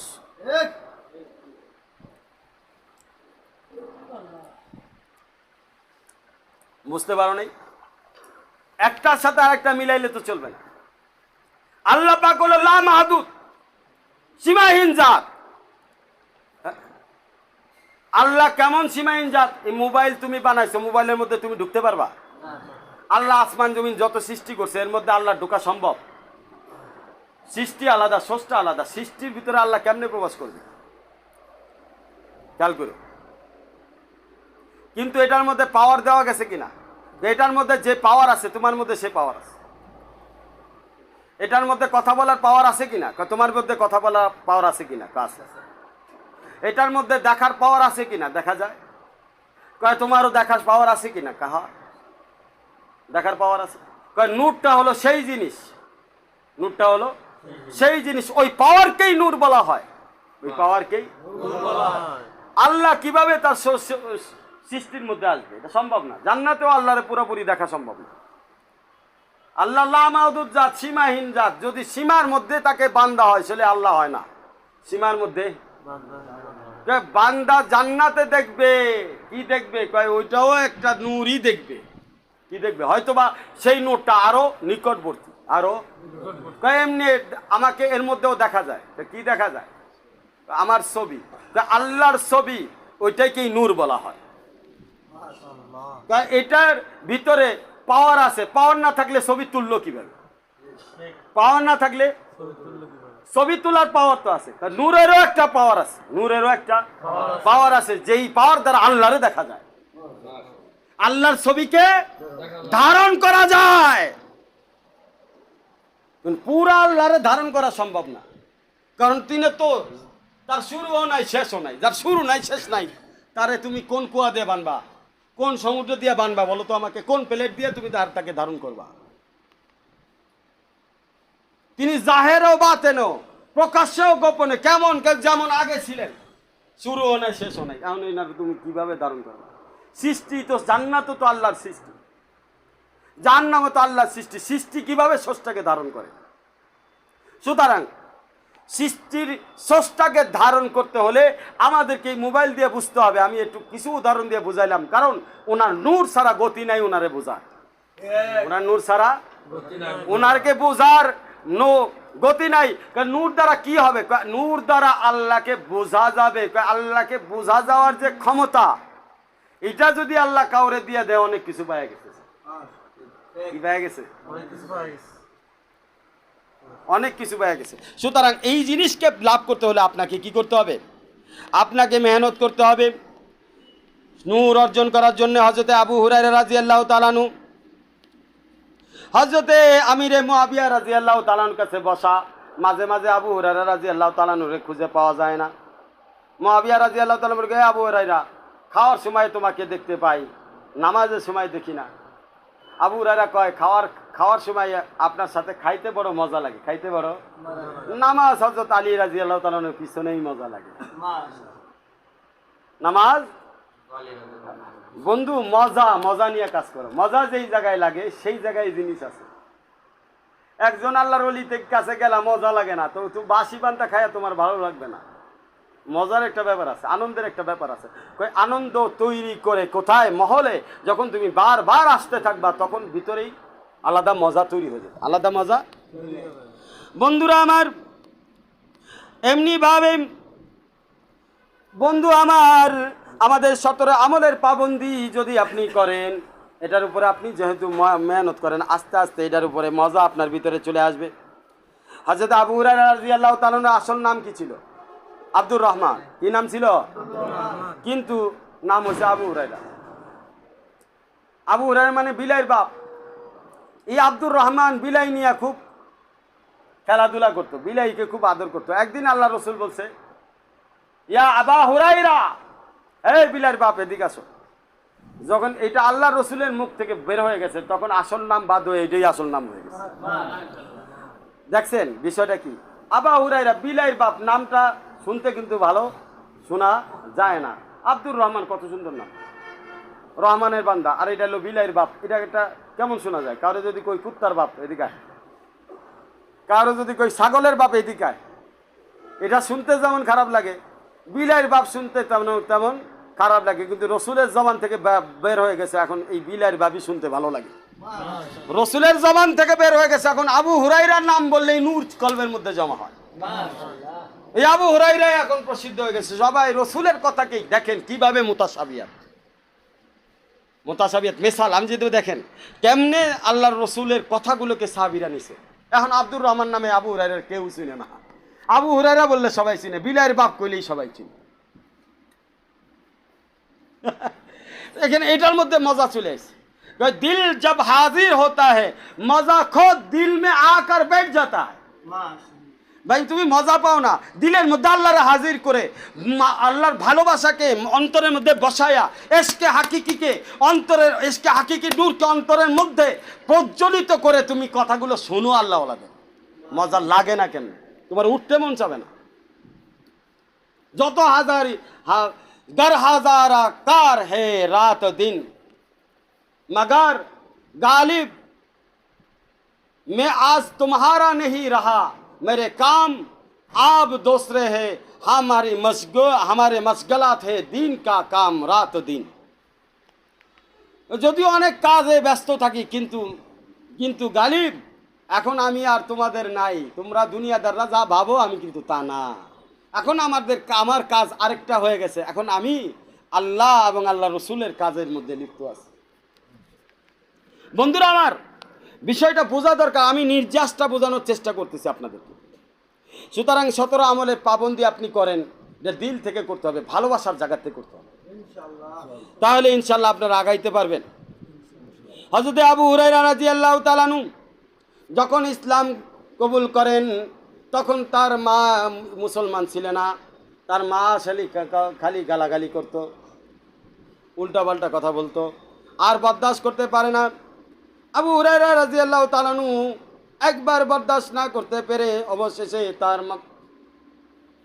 সে রসুল সাল্লাল্লাহু আলাইহি সাল্লামের কাছে যেয়ে দরখাস্ত করলেন, ইয়া রাসূলুল্লাহ, আমার মার হেদায়েতের জন্য দোয়া করেন। রসুল সাল্লাল্লাহু আলাইহি সাল্লাম এদিকে হাত তুললেন, তার মার জন্য দোয়া করতেছেন, ওদিকে আবু হুরায়রা দিছে এক দৌড়। আবু হুরায়রা দেখতেছে দোয়া আগে পৌঁছায় না, আমি আবু হুরায়রা আগে পৌঁছাই। আবু হুরায়রা যায় দেখে দোয়াই আগে পৌঁছায় গেছে রসুলের। আজও সম্ভব সেই দোয়া নেওয়া, আজও সম্ভব সেই দোয়া হাসিল করা, যেই দোয়া আল্লাহ রসুল স্বয়ং হাত তুলে আবু হুরায়রার জন্য করছে। কেমনে? কয় তুমি দায়ী হয়ে যাও, তুমি দাওয়াতের দায়ী হয়ে যাও, রসুলের নায়েব হয়ে যাও। রসুল যেমনি দিনের জন্য কষ্ট করছে তুমি তেমন হয়ে যাও। রসুল যা যা সাহাবীদের জন্য দোয়া করছে, সমস্ত দোয়া তোমার ঘর ভেঙ্গে, তোমার জালনা ভেঙ্গে, তোমার কলবের মধ্যে, তোমার পরিবারের মধ্যে, তোমার সব জায়গায় ঢুকে যাবে। আজও সম্ভব সেই দোয়া আজও নিতে পারো বন্ধু, যদি একবার তুমি আল্লাহর রসুলের জন্য কোরবানি হয়ে যাও। আওরে আও বন্ধু, আওরে আও, কোরবান হয়ে যাও। বন্ধুরা আমার, ওদিকে আবু হুরায়রা গেছে, ওদিকে মা বলতেছে, বাবা তুমি ভিতরে ঢুকে না, আমি গোসল করতেছি, পরিষ্কার পরিচ্ছন্ন হচ্ছি। বাবা আমি তওবা করতে চাই, তোমার হাতে কালমা পড়তে চাই। বন্ধুরা আমার, এই আবু হুরায়রা রাদিয়াল্লাহু তাআলা আনহুকে আল্লাহর রাসূল 5টা সবক দিছে। কয়টা সবক জানা দরকার কিনা? একবার মজলিসের মধ্যে আল্লাহ রসুল বসা আর বলতেছে, কে আসো, আমি তোমাদেরকে 5টা বিষয় শিখাবো, আর এই 5টা বিষয় তোমরা ধারণ করবে, এটাকে কিয়ামত পর্যন্ত মানুষের কাছে পৌঁছায় দিবে। হযরত আবু হুরায়রা রাদিয়াল্লাহু তাআলা হাত উঠালেন, ইয়া রাসূলুল্লাহ, আমি তো ইয়া রাসূল। আবু হুরায়রা রাদিয়াল্লাহু তাআলা হাত ধরে আল্লাহর রাসূল কাছে এনে আল্লাহ রসুল 5টা সবক তাকে শিক্ষা দিলেন। প্রথম সবক হলো ইত্তাকিল মাহারিম তাকুন আবাদান নাস। ইত্তাকিল মাহারিম তাকুন আবাদান নাস। তুমি যদি হারাম কাজ বাদ দিয়ে দাও, সকল প্রকার হারাম যেগুলো করা যাবে না, নিষেধ, কোরআনে নিষেধ, হাদিসে আল্লাহ রসুল নিষেধ করছে, আমাদের জানা শরীরে নিষেধ, এই সকল কাজগুলো হারাম, এই হারাম থেকে যদি তুমি বেঁচে যাও তাহলে সর্বশ্রেষ্ঠ শুকরগুজার বান্দা হিসেবে তোমার নাম সবার আগে লিস্টে, সবার উপরে তোমার নাম আল্লাহ লিখে দিবে। তুমি এত ইবাদত করো নাই, তুমি এত ইবাদত করো নাই যে ইবাদত সাহাবী করেছে, তুমি এত ইবাদত করো নাই যে ইবাদতগুলো আল্লাহর ওলিরা আগের মুজাহিদা করেছে। যদি তুমি খালি একটা ইবাদত করো, সেই ইবাদতের নাম কি? হারাম থেকে বাইচা যাও। হারাম খাবার, হারাম পোশাক, হারাম লেবাস, হারাম কথা, হারাম শোনা, হারাম দেখা, হারাম ধরা, হারাম চলা, হারাম চিন্তা করা, হারাম কাজ করা, এই হারামগুলো থেকে তুমি যদি বেঁচে যাও তাহলে তুমি ইবাদত অল্প করেও আল্লাহর কাছে সাহাবীদের মতো শুকরগুজার বান্দার লিস্টে তোমার নাম লেখা হয়ে যাবে। ওলিদের মতো শুকরগুজার বান্দা লিস্টে তোমার নাম লেখা হয়ে যাবে। আমি আমার শায়েখকে সানি হযরত মাওলানা আজমাল কাদের লাহোরী জামাত বরকাতুম আলিয়াকে আমি কিছুদিন আগে সমগ্র রমজান মাসেই আমি জিজ্ঞেস করেছি, হযরত আমার অবস্থা কি, আল্লাহর কাছে আমি কোন লিস্টে আছি? আলহামদুলিল্লাহ আমার শায়েখ বলছে, আল্লাহ পাক তোমাকে শুকরগুজার বান্দাদের লিস্টের মধ্যে ঢুকাই দিচ্ছে। কিছু কিছু মাকাম এই জন্য বলা হয় যাতে তোমরা চিনতে পারো, এটা আমার বলা না, আমার শায়েখের বলা। ওই রেকর্ডিং আমি তোমাদেরকে শোনাইছি, যেই রেকর্ডিংয়ের মধ্যে আমার শায়েখে সানি এই কথা বলছে, ওই রেকর্ডিংয়ে আমি তোমাদেরকে শোনাইছি। বহুত বড় আল্লাহওয়ালা, বহুত। আহমদ আলী লাহোরী তার দাদা, উনি মারা গেছেন যখন ওনার কবর থেকে খুশবু বের হয়েছে, এখন পর্যন্ত ওনার কবর থেকে খুশবু বের হয়ে গেছে। মানুষে মাটি নিয়ে যায় বিদায় ওটা ঘিরে দিছে যাতে ওদিকে কেউ না যেতে পারে, পুরা বাউন্ডারি দিয়ে দিচ্ছে। এবং পুলিশ সরকারিভাবে পুলিশ নিয়োগ করছে, কারণ এত পুরা করাচি লাহোর সব লোক ওই জায়গায় পরে জাম বাঁধে, রোজ রাস্তাঘাটে চলাটা মুশকিল হয়। মাটি নেওয়া বড় কথা না, তার চেয়ে বেশি বড় কথা হলো রাস্তাঘাট লাহোরের ওই জায়গাটা হলো বিশাল একটা পয়েন্ট, পুরো ব্লক হয়ে যায়। ওই জন্য পুলিশ দিয়া পাহারা দিচ্ছে যাতে ব্লক না হয়। তো তার নাতি আজমাল খান লাহোরী, তার ব্যাপারে আহমদ আলী লাহোরী সাহেব রহমতুল্লাহ আলাইহি দোয়া করছে যে আল্লাহ তুমি তাকে আল্লাহওয়ালা বানায় দাও, এবং আল্লাহ কবুল করছে। এক রাত্রে 1 বিঘা লম্বা হয়েছে, দোয়া কবুলও করছে, আলামতও দিচ্ছে। বহুত বড় আল্লাহওয়ালা মানুষ উনি। আলহামদুলিল্লাহ আমার ব্যাপারে এই কথা বলছে, আল্লাহ পাকের শুকরিয়া আদায় করি, বলি আলহামদুলিল্লাহ। বলেন যে ইত্তাকিল মাহারিম। এখন আপনি হয়তো বলতে পারেন হারাম কাজ থেকে বাঁচতে হলে কি করতে হবে? আপনাকে ব্যস্ত রাখতে হবে, বাঁচতে হলে ব্যস্ত রাখতে হবে। বলেন নিজেকে ব্যস্ত রাখবেন। কিসের মধ্যে? জিকিরে, বেশি বেশি জিকিরের মধ্যে, বেশি বেশি কোরআন তেলাওয়াতের মধ্যে, বেশি বেশি ধ্যান, মৃত্যুর ধ্যান। সব সময় প্রতিদিন 27 বার মৃত্যুর ধ্যান করবেন, আল্লাহর ওলিতে পরিণত হয়ে যাবেন, গৌস কুতুল আবদাল হয়ে যাবেন ইনশাআল্লাহ। বেশি বেশি ইস্তেগফার করবেন, বেশি বেশি দাওয়াতের মেহনত করবেন, বেশি বেশি নামাজ পড়বেন, তালিম করবেন। এই সকলের মধ্যে নিজেকে ব্যস্ত রাখবেন, তাহলে গুনাহ থেকে বাঁচাটা আপনার জন্য সহজ হবে। যদি আপনি বাঁচতে চান তাহলে নিজেকে ব্যস্ত করে যান।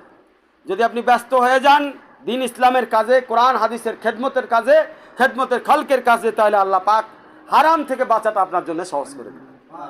আর কোনো সময় একলা থাকবেন না। যাদের একলা থাকলে গুনার অসহসা বেশি আসে, মোবাইলে ভিডিও দেখতে মন চায়, অশ্লীল ছবি দেখতে মন চায়, বন্ধু বান্ধবের সাথে খারাপ কথা বলতে মন চায়, পর মহিলাদের সাথে কথা বলতে মন চায়। মনে আসলে তো এটা আমাদের দোষ না। মনে করেন যে আপনার এই ব্যাপারটা এরকম আসে, আপনি বাঁচতে পারতেছেন না, তার জন্য একা থাকা হারাম। সেই আমাদের সাথীদের সাথে, খানকার সাথীদের সাথে মিলেমিশে থাকবে। আপনার সাথে ঝগড়া বিবাদ যাই হোক, আপনি মিলা থাকেন, আপনার বাঁচা লাগবে। আমার নিজে মিলা যান, কি যান বুঝছো কি না? বুঝো নাই? আবার মিলা যাও, কি যাও? তো বন্ধু আমার মিলা যাও। কেন? নিজের বাচ্চা লাগবে। কি লাগবে? কারণ যদি তুমি আলাদা থাকো তাহলে গুনায় ধরে ফেলবে, আবার সেই ক্ষতি হয়ে যেতে পারে বড় ধরনের। আমি আমার ক্ষতি কেন চাবো? কোনো ছাগল হতে চায় না তার ক্ষতি হোক। সুতরাং আমি রকিবরে বলছি বিদায় তোমরা মনে করতেছো কি জানি কি, আসলে এটা আমার মনে আছে তাই বলছি। আমাদের সকলের মধ্যে এরকম বিমারি অসুখ আছে, সাথীদের মধ্যে একটু মন কানের গালি হইলে আমরা এক দুসরেতে আসমান জমিন ফারাক হয়ে যায়। ভাই ফারাক হওয়ার কিছু তো নাই, সে তোমার রাস্তায় চলবে, সে তোমারটা খাবে না, তুমি তারটা খাবে না, কি কথা ঠিক আছে? সে ঘুমায় বাড়িতে আলাদা, তুমি ঘুমাও আলাদা, তোমার রাস্তা আলাদা, তার রাস্তা আলাদা, কিন্তু সকলের রাস্তা একটা। কোনটা? সেটা হলো দিন ইসলাম। দিন ইসলামের কাজে তোমার যত একতেলাপ আছে, মতনৈক্য যাই থাকুক না কেন, যাই ভাই, একটা হলো মতভেদ থাকা, কি খেয়াল করো কথা বলতেছি। একটা হলো তোমার আমার ভিতরে মতে মিলতেছে না, মতে অমিল হচ্ছে। আর এটা তো বাপ ছেলের মধ্যেও হয়, স্বামী স্ত্রীর মধ্যেও হয়। তাই কি কেউ কি স্বামী স্ত্রীর বাদ দিয়ে থাকে আলাদা বিছানায়? বাপ ছেলের মধ্যে থাকে, তাই কি আলাদা থাকে? থাকে না।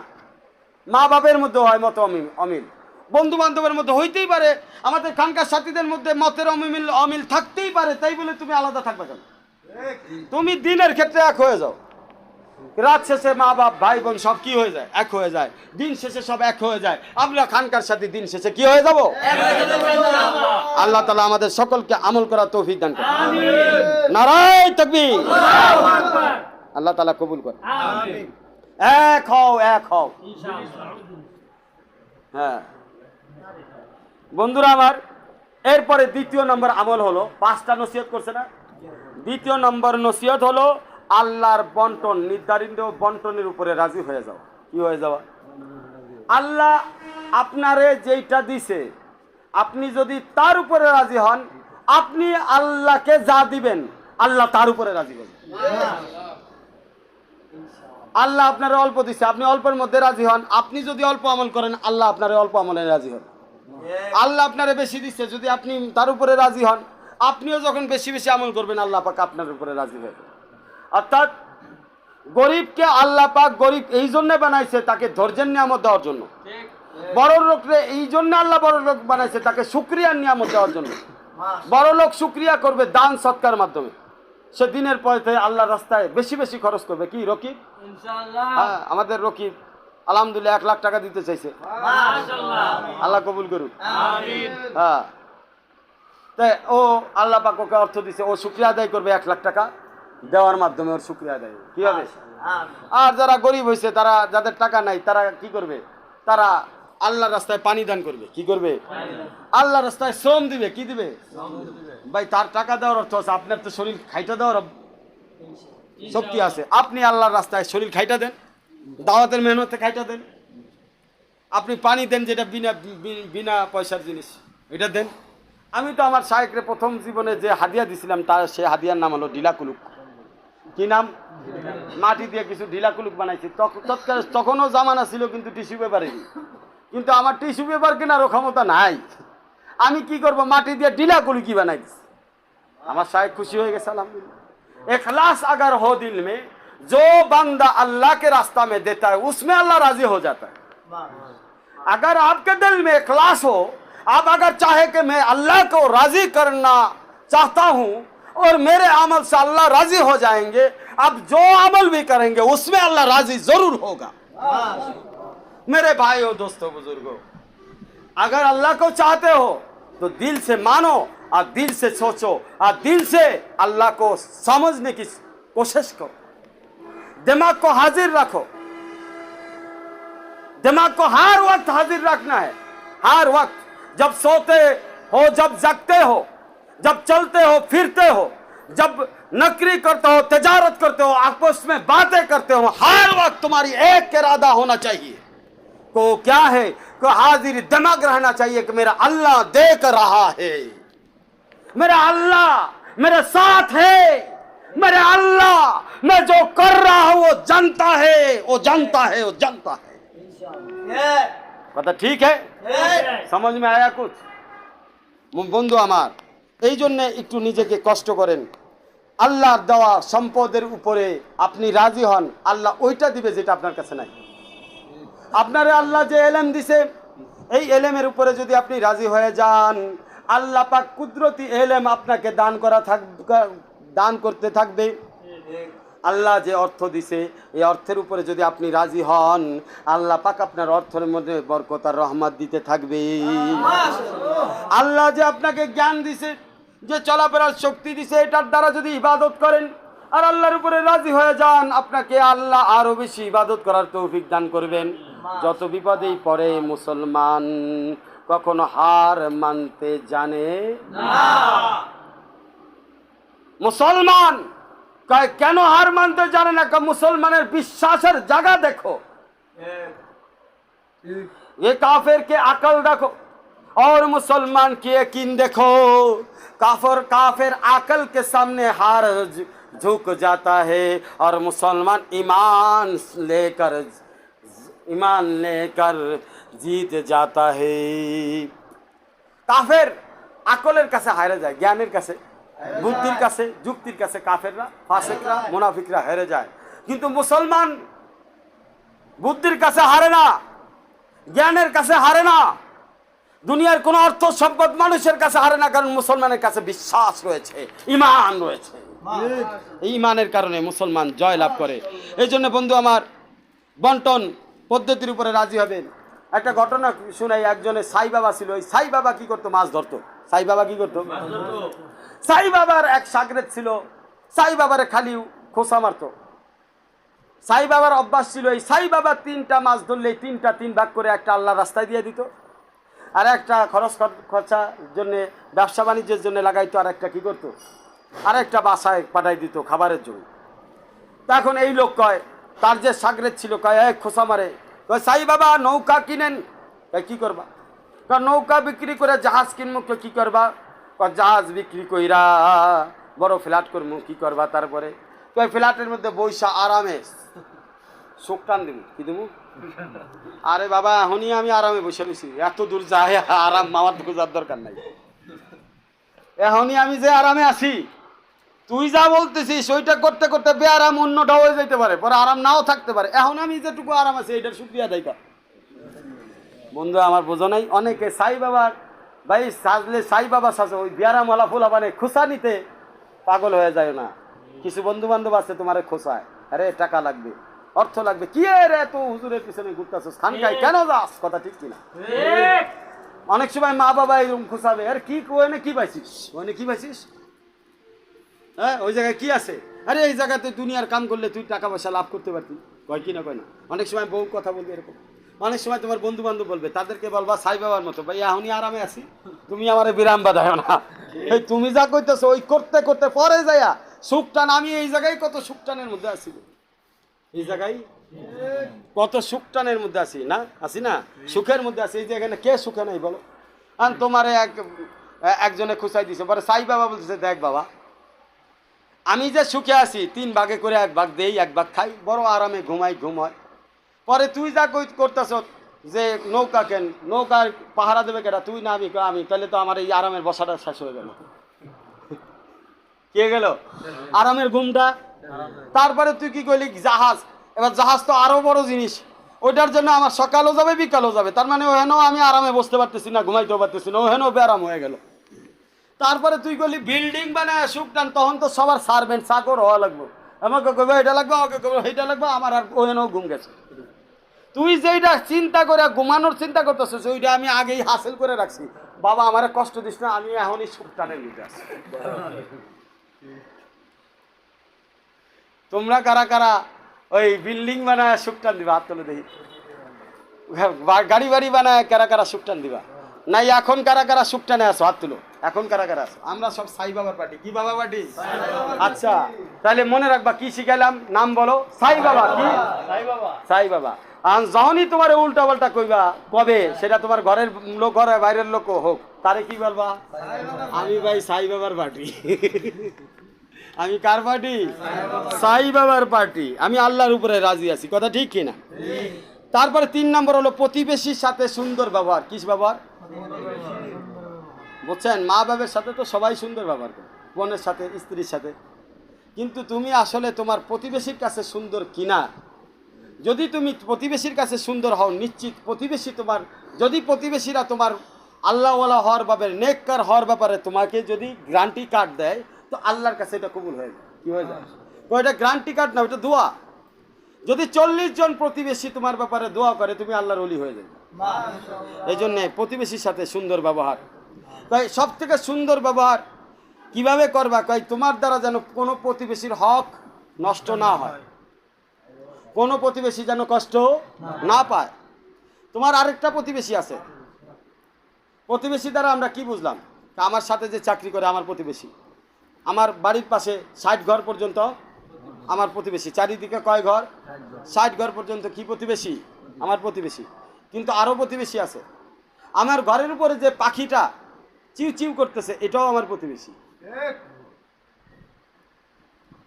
আমার ঘরের বাইরে যে কুকুরটা আছে চলাফেরা করতেছে, এটাও আমার প্রতিবেশী। মাঝে মাঝে সেখানেও খেয়াল রাখে। আমার ঘরের মধ্যে যে বিলাইটা আসা যাওয়া করে, এটাও প্রতিবেশী। সুতরাং প্রতিবেশীর সাথে সুন্দর ব্যবহার করা, প্রতিবেশীর সাথে সুন্দর ব্যবহার করা। আর তারপরে 4 নম্বর আল্লাহ রসুল সাল্লাল্লাহু আলাইহি সাল্লাম বলছে, যেটা তুমি তোমার নিজের জন্য পছন্দ করো সেটা আরেকজনের জন্য পছন্দ করো, তাহলে আর ঝগড়া থাকবে না, ফেতনা থাকবে না, ফ্যাসাদ থাকবে না। অনেক সময় সাথীদের মধ্যে মিলমিশ থাকে না, এই কারণে আমি ভালো তুই খারাপ, এই একটা ব্যাপার সমাজের মধ্যে একই আছে। ভাই তুমি যেই জন্য নিজেকে বলতেছো আমি ভালো, তুমি সেই জিনিসটাই তোমার বন্ধুর দিকে তাকায় বলো তুমিও ভালো। যেই জিনিসটা তুমি পাইলে মনে করো যে আমি ভালো থাকবো, যেই জিনিসটা তুমি পাইলে মনে করো যে এই জিনিসটা আমার হাসিল হইলে কি থাকবো আমি, তাহলে তুমি তোমার প্রতিবেশীর ব্যাপারেও, তোমার বন্ধুর ব্যাপারে, তোমার মা বাবার ব্যাপারে, তোমার ভাই বোনের ব্যাপারে, তোমার শায়েকের ব্যাপারে, তোমার ওস্তাদের ব্যাপারে সেই জিনিসটা চাও, তাহলে তোমার শায়েকও ভালো হয়ে গেল। তাই যেই বান্দার খুশিতে খুশি হয়, খেয়াল করো, আল্লাহ পাক সেই বান্দার খুশিতে খুশি হয়। যেই বান্দার অখুশিতে কষ্টে সে কি করে, হাসে, সেই বান্দার হাসির উপরে আল্লাহও হাসে। সেই বান্দার হাসির উপরে আরেকজনের বান্দার কষ্ট দেখে তুমি হাসো না, টিটকারি মারাও না, ক্রিটিসাইজ করো না, অপবাদ দিও না, জুলুম করো না।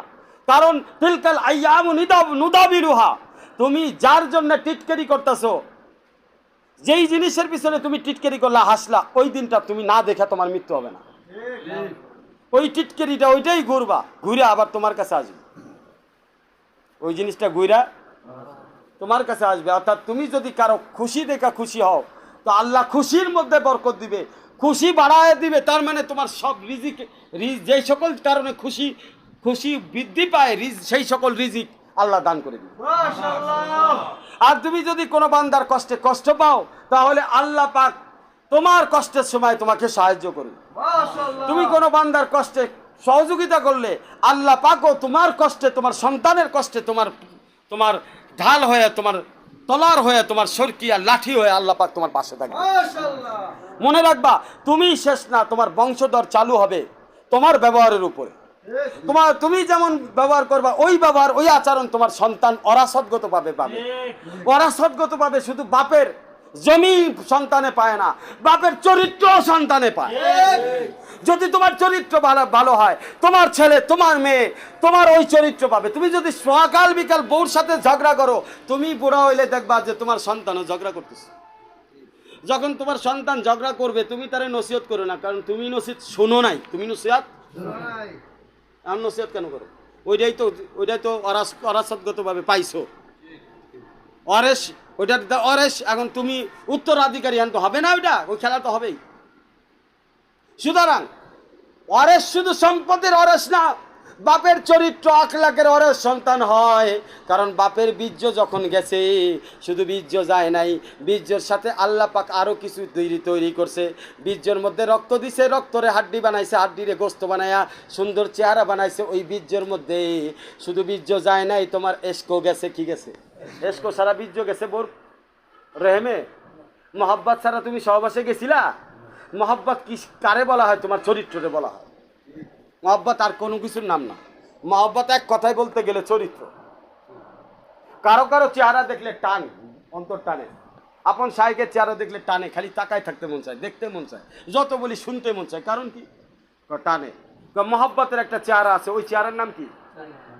হ্যাঁ, ওই চেহারার নামে ওটারই মহব্বত বলে, ওটারই চেহারা বলে। সুতরাং যখন তুমি বিবির সহবাস করছিলা, শুধু বীর্য যায় নাই, বিবির মহব্বতের দেওয়ানা হয়ে গেছিল, ওইটাও গেছে।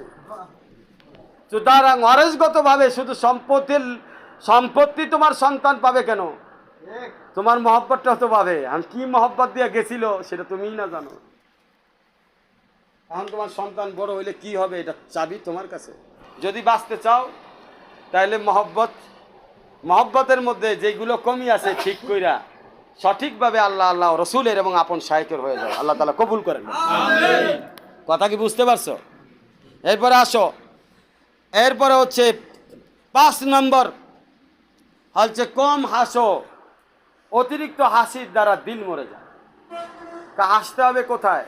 যেখানে হাসার লাগে ওখানে হাসবা, যেখানে হাসার লাগে না ওখানেও ব্যাক করে আসতেছে মিয়া। বেকুবে 3 বার আসে, বেকুবে একবার সবাই হাসে তাই হাসে, পরে বুঝা আসে, পরে আগে যে না বুঝে আসছিল ওই কারণে আরেকবার আসে। তা আমাদের হাসির সমাজের মধ্যে হাসিটা এমন হয়ে গেছে বুঝা আসে না, না বুঝাই আসার সংখ্যা বেশি। এগুলো বেকুব হাসি ভাই, একলা চলা হাসি দিবা। আল্লাহ রসুল এমন হাসছে যে দাঁত মোবারক বাইর হয়েছে, আবার এমন হাসছে যে কে শুধু ঠোঁট হেলছে, মৌন হাসি, মিষ্টি হাসি, এটাও আল্লাহ রসুল হাসছে। তো কোনটা কোন জায়গায় হাসতে হবে বুঝতে হবে তো নাকি? হ্যাঁ নাকি? অ জায়গায় হাসলে তো ক্ষতি হয়ে যাব, অ জায়গায় হাসলে ক্ষতি হয়ে যাব। ভাই সবাই দোয়া করতেছে, তুমি কান বা ওই জায়গায় আরেক পাগলে হাসতেছে, তো এটা অ জায়গায় হাসি কিনা? হ্যাঁ, নামাজের মধ্যে একজন আরেকজনকে খোসা মেরে দিয়ে আসতেছে, এটা কি ধরনের হাসি? এগুলা বেকুব হাসি। একজনকে ক্রিটিসাইজ করতে গিয়ে হাসতেছে, এগুলা কি হাসি?